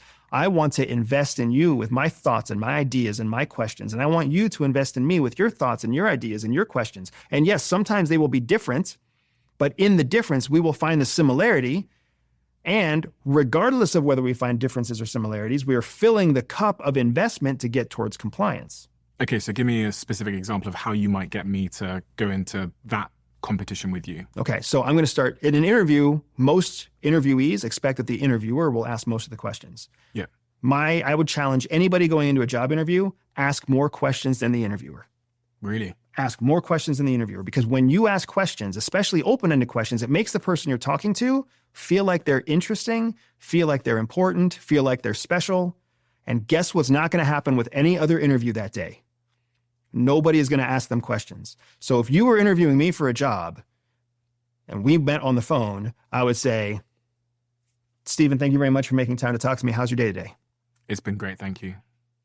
I'm really excited for the job, but one of the things I have a question about right away is when I look you up online, it looks like a lot of what you do is marketing, but I don't know if it's like social media marketing or if it's more like an internet marketing, like advertising. How would you characterize the core function of the business? It's kind of both. We do all of the above, paid marketing, all kinds of marketing. Which one is your favorite? And my favorite's probably social media marketing, I think. But is it because social media is like so dynamic and always changing, or do you like social media marketing for some other reason? Yeah, and also I think it's very much the future in many respects. So I think it's the fastest growing medium. So that's kind of where we focus. I also think it's the future. And I spend so much time on social media, and my family spends so much time on social media that I really feel like if you want to connect with somebody, you have to be in the social media world because it feels like a simulated relationship. I completely agree. So, and then I'd start asking the questions. And would you would ask a question, and then I would answer your question, but I would still continue to show investment into you by asking questions. And what does that do? So I come away from that interaction, and you've asked me a lot of questions. What do I come away feeling? You tell me. What does it feel like when people ask you questions? Feels like you're building a relationship. Feels like you care. Feels like you've thought critically before you came here. Yeah. Feels like you prepared. Feels like you're curious. And there's two opposites. One opposite is I just pepper you with questions and then you leave. And the other opposite is that someone that just talks the whole like you pepper me with questions. I've had a couple of interviews, and I remember two last week. Part of my feedback was I basically didn't say anything. And it's funny, I actually said to my chief of staff, I said, oh God, this interview was an hour long. And I go, gosh, I didn't say anything in the whole hour. And do you know what I came away feeling? I came away feeling that if that's what the job working with them is going to be like, I don't want to work with them. Because for 1 hour I sat there and this person just like at me. And now you say it, now I kind of understand why I felt that way. because you do want people to ask you questions, and I think it's that, but also part of me was worried that every day this person is going to just like kill my eardrums, or is it just the ego part where I'm just like, be interested in me? I don't know, or is it both? Well, first of all, I am not advocating peppering with questions. Yeah. So I want to make sure that we don't give anybody the mistaken idea that rapid fire questions are the way to go. Yeah, I was giving short answers. This is the problem. It's all good, because what the core thing to understand here is you didn't like being spoken at. They were talking all the time, which means they weren't asking you questions. They asked me, we're in an hour interview, they asked me 0 questions. And when I said to them, if you've got any questions you'd like to ask me, they asked me one, but that was actually just teeing them up for another 20 minutes. Another 20 minutes. I remember I walked away and logically I rationalized it to my team. I was like, I think that person would be quite difficult to deal with because I think they'd be quite distracting. Mm-hmm. And this particular role is working alongside me personally every single day. And I just thought, gosh, I'm not going to get anything done. But maybe that was a prefrontal cortex response. I think that your decision was 100% correct. But what I want to do is I want to juxtapose that process against the person who would have asked you questions. Which I experience a lot. So if people ask you questions, how do you feel at the end of those calls? I feel like the person, I feel like they're more thoughtful, and I feel like they're smarter, because why the hell would you come into an interview and not ask the person questions? You're also making a commitment for your entire life to this company, this job, to this person. You want to make sure it's correct. So a smart person would be interviewing me as well, because they value themselves. So if I wanted to win you as the interviewer, yeah, and I wanted to win that by making you feel like you and I were similar people. Yeah, exactly. What you just said is, why the hell wouldn't you ask a bunch of questions? Which makes me think that what you believe is if you want to work for a company for the rest of your life, you want to go in there asking a bunch of questions. Yeah. So when somebody comes in asking questions to you, that checks the box of this person is thoughtful, this person is committed, this person is responsible, this person is doing what I would do. Yeah. And that means on the sense-making, know-like, trust framework, you're going to fall into trust for that person much faster than you're going to fall into trust for the person who comes and word vomits on you. Mm. And that's all we're doing. We're not saying that every employer is going to be the right employer for you. But what we're saying is if you want to take your probability of winning an interview from, I don't know what my probability is, to you have a solid, predictable 30% chance of winning this interview, it really is as simple as going in there with the idea to win the interviewer. Read their body language, listen to their verbal cues, hear the things they talk about, reflect and mirror their behavior and their terminology, their tone of voice, how fast the cadence of their speech, reflect that back to them, and then use this process of asking questions, open-ended questions that give you more information that you can turn into knowledge, that you can ask questions about, to create that flywheel of information, knowledge, and experience that we talked about. This framework that you call RICE, reward, ideology, coercion, ego. After you said that, I started to kind of see it everywhere in my life. And even in the context of an interview, I notice it sometimes now. Can you explain what the framework is before we start talking about it? Because you're better explaining it than I will be. So RICE is a framework that we use to understand the core motivations that exist inside of all people. And it's an acronym. R stands for reward, I stands for ideology, C stands for coercion, E stands for ego. And the idea is that the core motivation of all people to do anything that they would ever do, the motivation, not the manipulation, but the core motivation is tied to one predominant of those 4 core motivators, and the other 3 are always still present, but at a lower level. So just like you said, once you recognize that all people are motivated by these same 4 core motivations, you do see it everywhere. So in terms of strength, you said to me last time that ideology was the strongest. Correct. I think you then said that ego was the second strongest. Correct again, sir. You said reward was the third strongest and coercion was the weakest. Yes, sir. I know this because I did a tour and I played you saying that in every country that I went to on stage for about 2 minutes. So I know this shit really well. My memory is not that good. I've been talking about this to about 35,000 people in Australia and everywhere. I am flattered to have traveled with you all over the world. Well, yeah, I've got some photos I'll show you later. But as part of that, I really started to see it everywhere else in my life. So I'd come to an interview with a candidate and the candidate would turn to me and I would hear them repeating back to me things that I've said in my book. or things that I've said in an interview. So people know that I'm very pro like experimentation, for example. And I use this, like increasing my rate of experimentation, increasing my rate of failure are terms that I use. 1%, I use this term all the time to describe marginal gains and this sort of marginal process of improvement. And so I would come to interviews and I started to notice that people were like repeating my ideology in business back to me in those interviews. And it fucking worked. Like, even though I knew it. And one of the things I did actually is I went back through my own personal history and I looked at key moments where my life had changed. So in the first email, this is the email that got me my first investor, which took me from being this broke shoplifting student to being a business person and then sent me on my mission. And then this is the email that got me the camera equipment, which helped me launch the marketing of my business. It got me £10,000, about £10,000 worth of free camera equipment. And these were both cold emails that I sent. And with your framework in mind, I went back to kind of try and understand where I deployed these elements of reward, ideology, coercion, and ego. And I think they're quite present in my emails. So here's what I'm going to do. I've got the email in front of me. So anyone that's watching this on video can take a look at this email if you want to see what I was like when I was that age. I want you to tell me how good I did in terms of reward, ideology, coercion, and ego. And I'll put this on the screen. If you want to, because it is screen recording, you can circle the parts you're referring to so everyone else can see. Hello, sir. My name's... Did I spell it wrong? That is awesome. So my name's Stephen Bartlett, and you definitely... I can see why you are struggling academically. Yes, I can't spell. An 18-year-old guy from the UK with an entrepreneurial head on my shoulders. I have ran several small businesses since I was 12 and made relatively decent amounts of money doing so. Last year, I was featured on a BBC program here in the UK for being a young entrepreneur, and I was given a few nice things along with that, but that doesn't really mean much to me. This is so embarrassing. For the last 4 months, me and a friend have been working tirelessly on an exciting new project that I want to share with you. This is really sweet to see the 18-year-old you here, man.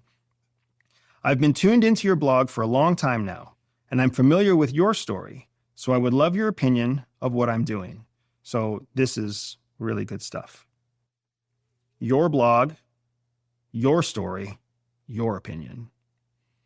It also shows that you were researching him in advance, which makes me feel like the only reason you're reaching out to this person at all is because you already know that your story mimics his story. Correct. He actually had started a pretty similar student website in the same city. It had gone so well, it had been sold, and he now lived in Monaco and was like a super rich millionaire. Was this person did they also struggle in school? I actually don't know. I don't know that much. So that's super interesting to me. Okay, I'm going to keep going. All the designs attached in the document are my own. That's interesting too. You're basically giving away IP up front and showing that you prepared more than just writing an email, which is, again, feeding into some of the ego and the reward, because this person is, whatever they see in that document, they're going to benefit from it. I made on Publisher, and at the moment, I have no expertise in web design whatsoever. I'm at the stage now where I'm looking for a mentor investor to guide me in getting the website live. So please let me know what you think. This was super smart, not asking for an investor, but asking for a mentor. Because what that did is it deloaded the pressure. So if they had read this far, if they got to this place, you weren't asking for money. You were potentially just asking for some attention and some guidance. Let me know what you think. Although we have had a few cheeky offers from local venture capitalists, we are still looking for the right person. And after reading through your website, I believe you are that person. Kind regards and thanks for your time, Steve Bartlett. So it's interesting to me because you made a very strong ego play with referencing all of his success. Yeah. The ego was the strongest thing that you leaned on. Showing that you were aware, showing that you knew the person, knowing that the story was going to resonate with him. You may have accidentally also, honestly, man, seeing the typos that are in here, you may have accidentally triggered a response inside him that was reciprocity, either somebody gave him a chance when he didn't know if somebody would give him a chance, or maybe he struggled in school, or maybe he has a son or a sister or a brother who struggled in school, because your typos are really quite significant. There's no way somebody would read this and think that you were a well-educated 18-year-old. Do you know what I'm saying? Yeah. So you may have really struggled. You may have accidentally stumbled into something awesome. I don't know if you're still in contact with this person, but I would ask that question. We've got 4 core motivators. Ego is very clear. Every time you talk to them or this person about them, you're stroking their ego. And you're not doing it in a glaring way. However, ideology is the strongest of the motivators. When I see you say that you were an 18-year-old guy from the UK, what goes through my head is the ideology of who doesn't want to give a brave kid writing them an opportunity. What millionaire out there, what decimillionaire or centimillionaire or ultra high net worth, if they get the email at all, who doesn't want to at least give this 18-year-old brave, brazen kid a chance? Because you know what? I would have done something like this when I was 18. Right? And now you could be tapping on ideology without even knowing it. Well, he did. He started a student website in the same city at roughly the same age. So there you go. You already knew that there were going to be commonalities between the two of you. You were winning the interviewer just as much as you were leveraging the Rice framework. What about the other email? So there's another one on there, which is here. Just take a look at it if you could. Okay. This one. Yeah. So this was the email that I sent. I sent 10 of these emails out to every camera company I could, Samsung, Panasonic, etc. And within 48 hours of Panasonic receiving that email, a guy called Lee at Panasonic, I literally, just because you were coming, I went on his LinkedIn to see where he now works. So thank you, by the way, Lee, that used to work at Panasonic, for giving me a shot. Lee from Panasonic responded to that email that you have in front of you and said, what kind of cameras do you want? We've got some returns. I'll send them to your doorstep. Within 48 hours of that email, a big box of cameras, they were brand new to me, brand new spanking cameras came to my doorstep, multiple of them. And that allowed me to do the marketing for my business at the very early stage. Again, it was just a cold email. That's amazing, man. All right. Hello there. My name is Stephen Bartlett. I'm a 19-year-old student, and I'm part of an upcoming exciting student website. So in March last year, I began developing an idea I had that focused on bringing together the student community. Several months later, I have the backing and support of all the universities in the Northwest who are working with us every step of the way. We are now a few months from launching the website. We have received so much support from companies such as Domino's and Subway that we are now hoping you guys at Witho will be kind enough to help us out. I'm going to circle that for sure because you're triggering a little bit of competition. You wait till the end. Which is really smart. And you're showing credibility with the backing of multiple universities. All right. Our team includes media and journalism students who have a passion for producing media content. It also includes our web developer who loves building cool websites.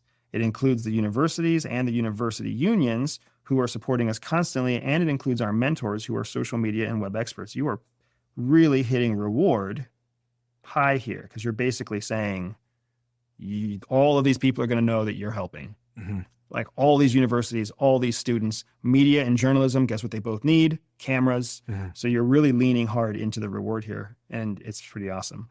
You are also hitting on ideology because if it is a competitive business, it wants to compete. It doesn't want to be second to Subway or Domino's. It wants to be side by side with Subway and Domino's, especially in 2012 when both of those companies were pretty strong leaders in their industry.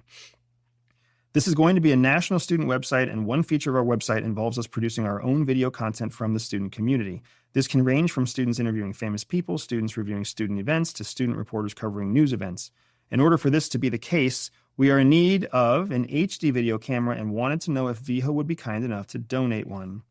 In return, we would feature Witho on our website as a sponsor. We would also promote the camera and Witho at the end of all videos that we make. As a young group of students, this would really mean a lot to us, and we would be sure to show our appreciation in every opportunity. Ideology, again, talking about students and talking about the youth. There's no real coercion in this, for sure. And I would also say that ego was not really, you focused on reward rather than ego because you didn't know who Lee was. So it was a bit of coercion in the one that I sent to the investor, wasn't there? because I said we've had some offers from venture capitalists, which is kind of saying that I have other offers. Kind of, but that's not coercive. Coercion means that you are leaning into the shame, the guilt, some sort of negative feeling. Competition is not a negative feeling. Oh, really? Okay. Competition is how we build trust. Okay, so me mentioning that I have other opportunities isn't coercion. You should always mention that you have other opportunities, even if you don't. Okay. Always. It's one of those areas where you always have other opportunities. You could always take the opportunity of stop trying. So there's other opportunities always. Is there ever a place for coercion, which is the C in the Rice framework, in emails like this? Yes, there's a place for it, but you have to use it gingerly, because the problem with coercion is once you use it, you violate the trust that you've built. Okay, so you can basically use it once. Or if once you employ it, you essentially have to continually use it, because once it's no longer useful to you, then the person that you're coercing is free again. Coercion, if you think of coercion, it's like a cage. So you get somebody into the cage and then you have control over them in the cage. But once you open the door of the cage, they're going to run out and never get back in the cage. You talked about these 4 C's of influence. Have we covered that? The 4 C's that we're talking about are the 4 C's of building influence rapidly, specifically building influence in a workplace environment, right? It's consideration is the first C, consistency, collaboration, and control. Those are your 4 C's. When you consider consideration means I put myself in your shoes. I consider what life is like for you. Mm-hmm. You're my boss. You're my coworker. You have a family. You go home. You're trying to exercise. You're trying to make a living. You're trying to do all the same things I am. So if I consider your point of view faster than you consider my point of view, I have the advantage. Mm-hmm. That's what the first C is, consideration. That's really perspective again, right? It's perspective again, exactly. Consideration is technically a legal term. So attorneys and lawyers all know what consideration is, but it's the rest of us who have not gone to law school that don't recognize that consideration is another word for perspective, but it's also a legal term that stands for the same thing. Mm-hmm. Consistency is the act of being consistent. What's powerful is that very few people are actually consistent. Most people are inconsistent. Think about the friend that you were talking about on LinkedIn who can't even have a consistent message, can't even have a consistent opinion about alcohol, right? The fastest way to burn influence, the fastest way to burn your persuasive ability and burn your sense-making relationship with people is to be inconsistent, because nobody wants to invest relationship into an inconsistent person. Inconsistent in your perspectives, your values, your beliefs. Your actions, what you say, what you do, what you spend your money on. Like, consistency is what breeds comfort and confidence in people. It's what builds influence. Because when the rubber hits the road, when bullets start flying, when all hell breaks loose, you want to know that the person that you believe will be there. And a consistent person is somebody that you believe will be consistent. Even if you don't like them. Even if you don't like them, right? The third C is collaboration. Collaboration becomes really powerful because what most people are doing is they're trying to find some sort of compromise. And a compromise really just means you don't get what you want and I don't get what I want. And we find something in the middle that neither of us wants, but we'll both accept. That's a shit deal. What we really actually want is not compromise. What we want is collaboration. Collaboration means you bring your idea, I bring my idea, and together we create a third, better outcome for both of us. That's what collaboration is. That's what makes collaboration different than compromise. What we want from our government is a collaborative government, not a government that compromises with each other. Mm-hmm. And yet what the popular public narrative is that we need a government that compromises. Well, shit, a government that compromises is always losing. A government that collaborates is always gaining. So the third C is collaboration. If you find somebody who is considerate, who is also consistent, and also collaborative, do you see what we're building here? Mm-hmm. We're building influence. And then the fourth C is control. And control is the one that is super important. And control is the thing that people drop all the time when they're trying to build influence. Control means that you capitalize, you execute on all the social benefit that you've built with these first 3 C's. And now you actually take the action to get what you want. You ask for the cameras. You ask for the opportunity. You ask for the interview. You ask for the favor, right? Or you go out and you tell the boss, I'm ready to be the one that gets promoted to the manager job. I'm the one that gets to go on vacation for Christmas. I'm the one that gets to do this. And then you cycle back to the fact that you've done the other 3 C's, right? And you're doing it in a way that exercises your control over the situation. The 4 C's are the tool to build influence in a professional environment, because the actual thing that you're building, the term that we use, we don't call it influence inside the walls at Langley. We call it social capital. Where's Langley? Langley, Virginia is the headquarters for CIA. Okay.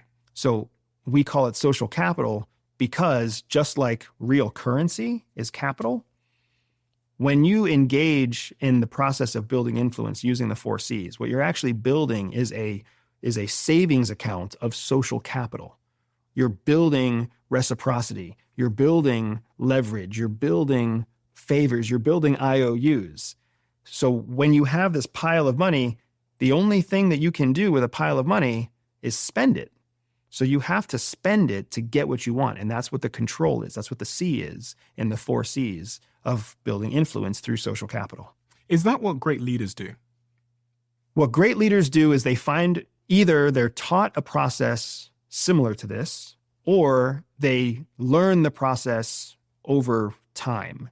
But essentially what the dark side to leadership that people don't like to admit to is that very rarely are leaders well liked. Leaders are respected, leaders are trusted, but leaders are very rarely liked. They might be liked 100 years later like artists, but usually in the moment they are not well liked. And it's because they know how to exercise control. Nobody likes to be controlled. Nobody likes to feel like they are under control. Nobody likes to feel leveraged. Nobody likes to feel sold. Nobody likes to feel pressure. But when you have that pot of social capital, when you have the leverage, when you have the power, you have to exercise it to prosecute the vision that you're trying to build. So if you're the type of leader that does all these other things, they're super considerate of other people, they're collaborative, they're consistent, but you never exercise control. You're not a leader. What are you? You're an assertive follower. You're a reliable partner. You're a peer. You're a good friend. Are you a coward? No, I wouldn't say that you're a coward, because remember, cowardice is the opposite of courage. And courage is defined by showing courage or doing the thing that you're afraid of. I mean, it takes a bit of courage to exercise control, though. Absolutely. But not everybody wants control. There are lots of people out there who don't want to be a leader. If you are a leader, if you want to be a leader and don't exercise control over the leverage and the social capital that you've built, you are not a leader. You are an aspiring leader. You are a developing leader. You are a hopeful leader, but you are not a leader. Because a leader has to be able to take action that inspires others to follow. Even if they don't like you. Even if they don't like you. Because here's the reality of it. A leader is not what you claim to be. A leader is what you demonstrate to be. Because a leader who leads an army of none is not a leader. And someone who is leading an army but doesn't call themselves a leader, still a leader. What do you think are the sort of core components of a great leader? You go to a lot of companies, you speak to a lot of executive leaders.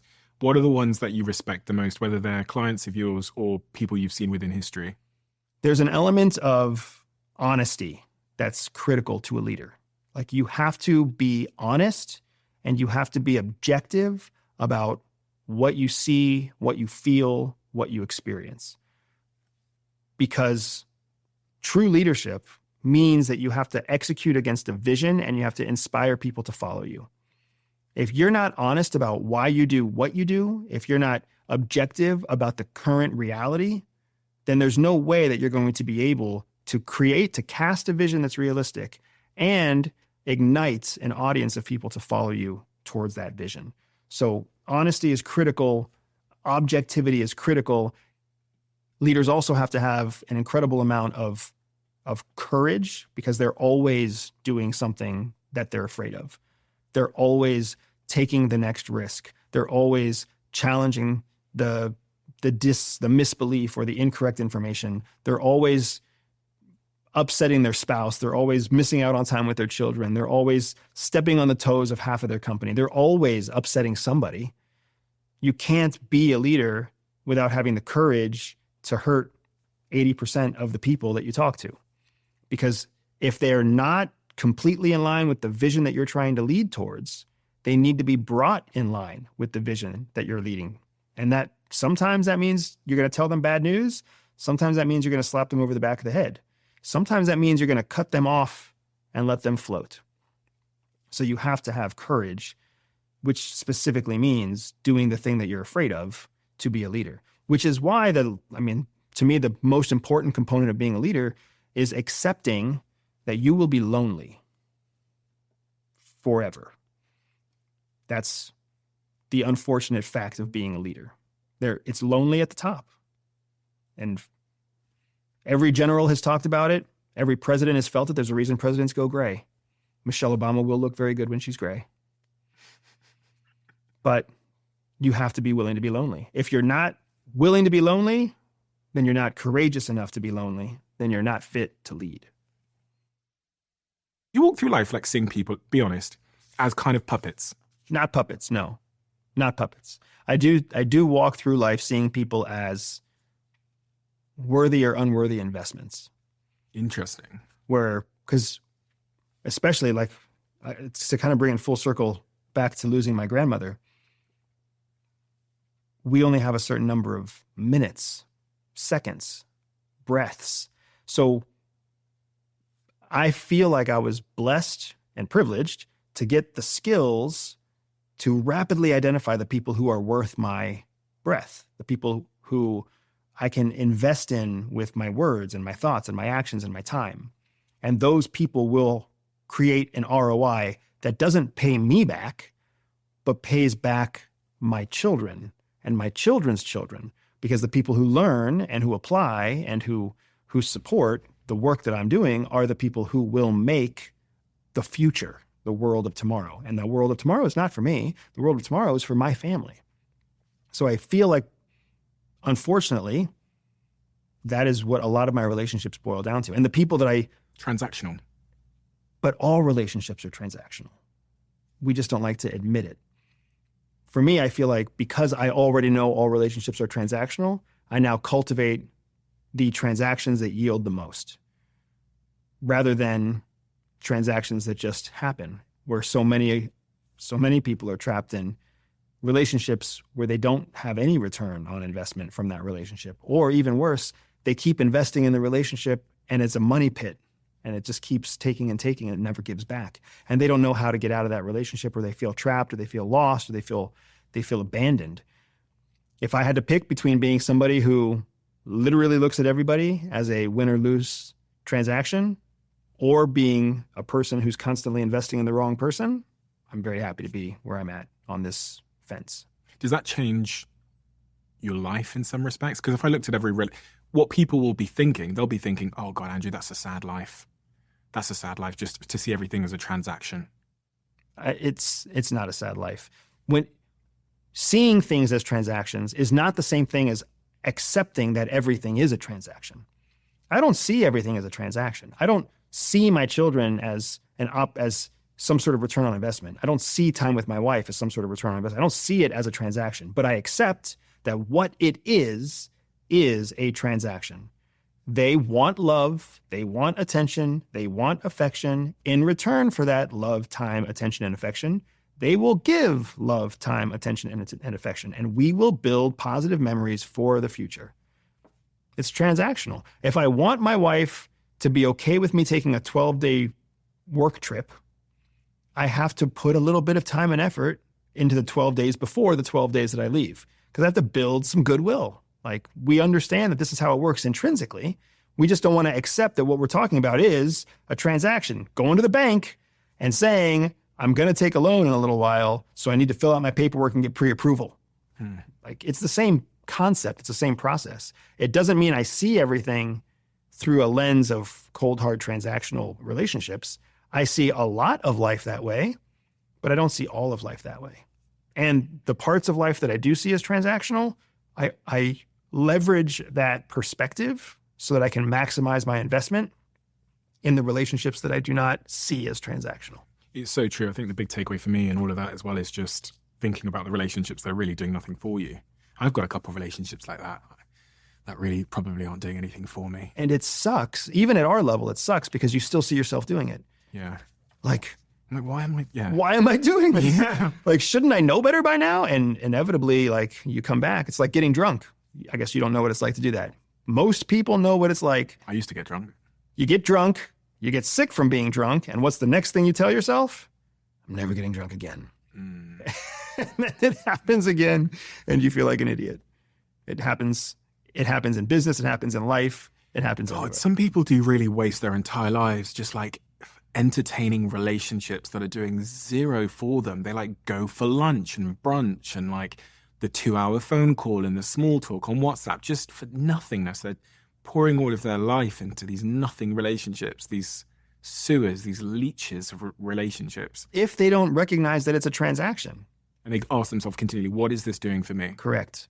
And then you can't feel guilty asking yourself, what is this relationship doing for me? That is just you being objective. That is just you being focused on accountability and honesty like any good leader should be. When's your book coming out?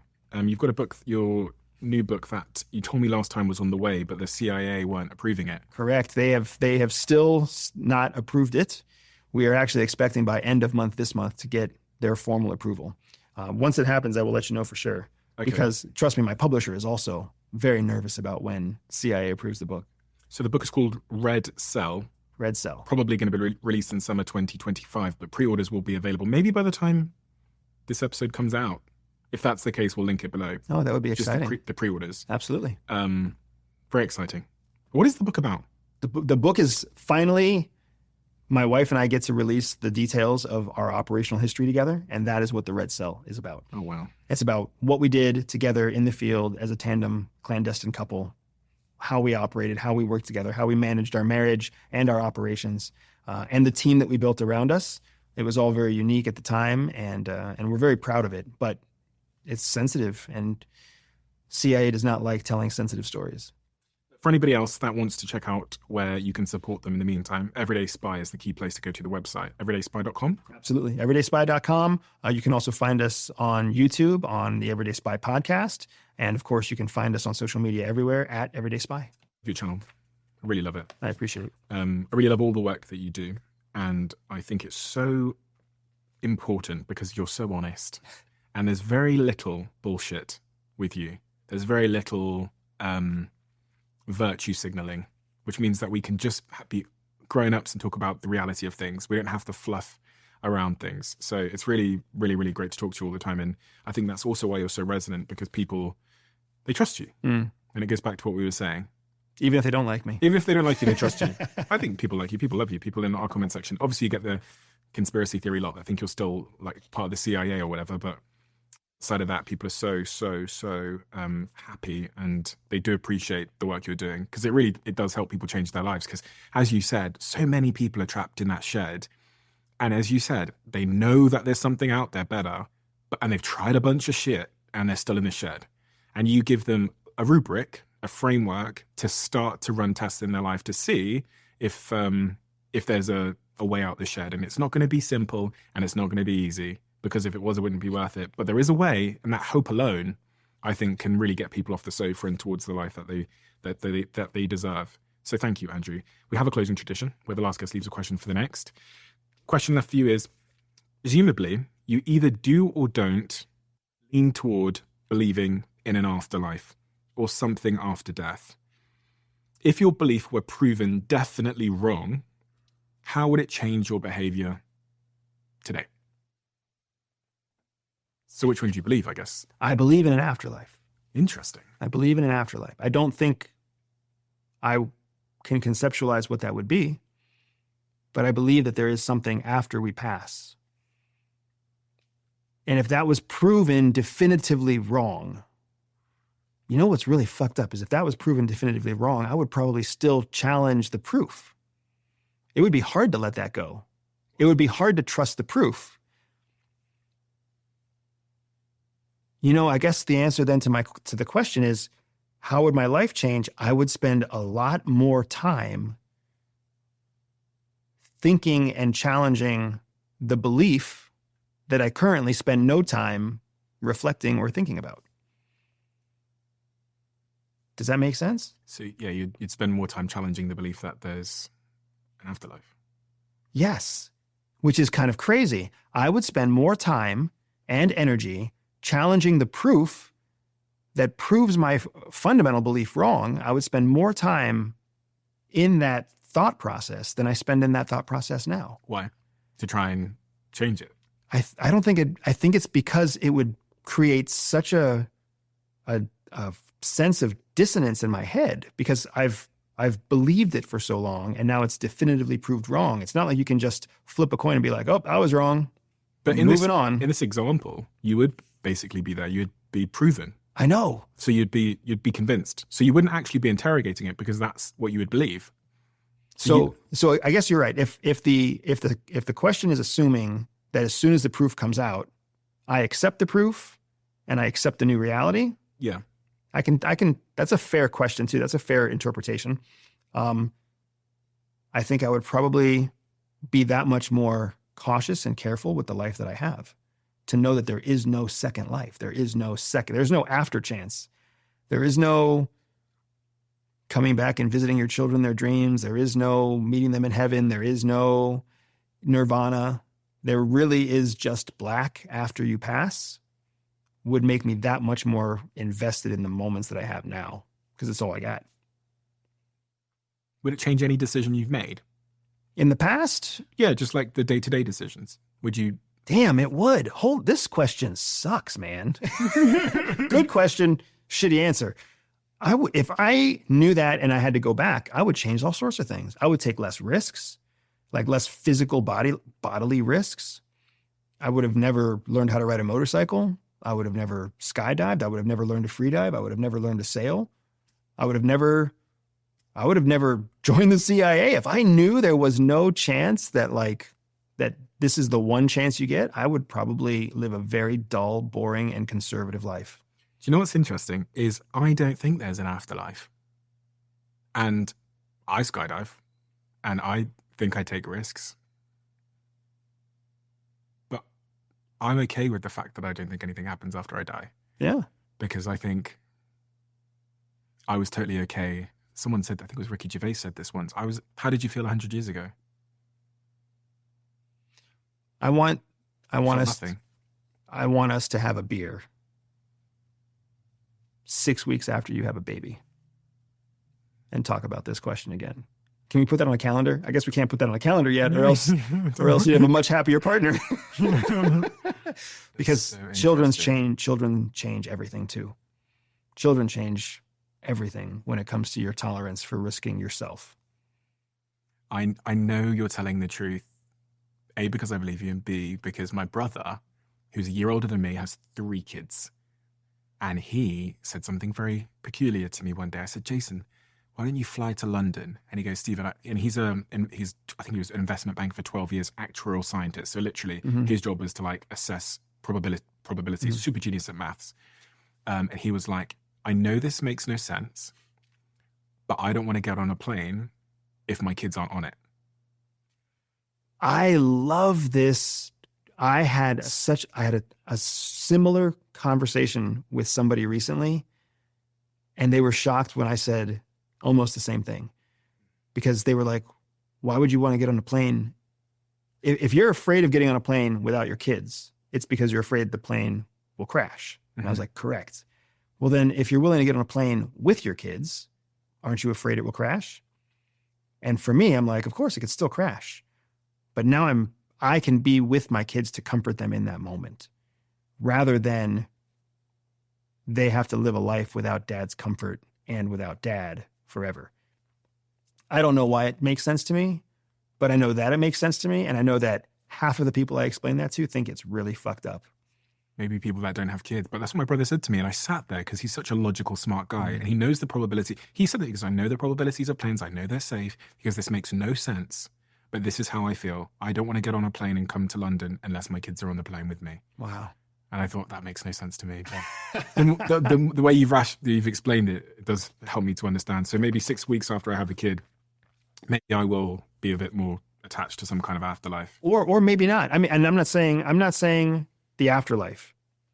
I'm saying that the reckless, like the fact that you you're not afraid of death right now. Yeah, I'm not afraid of death.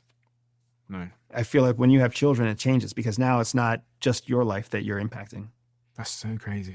That's so interesting. And I know that there's so many parents that are about to DM LinkedIn me, Instagram me, and also you and say exactly that. They're going to agree with you. So, Andrew, thank you. It's been such an honor, and I really, really enjoy speaking to you. So thank you again for coming to do this. And thank you so much for the value you brought to the audience because, you're very much in every sense of the word one of a kind. So I appreciate you.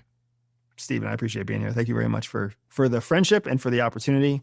And you always come so well prepared, dude. It's easy to have a good time with you. Perfect TED has quite frankly taken the nation by storm. A small green energy drink that you've probably seen popping up to a Tesco or to a Waitrose. They've grown by almost 10,000% in a very short period of time because people are sick and tired of the typical unhealthy energy drinks and they've been looking for an alternative.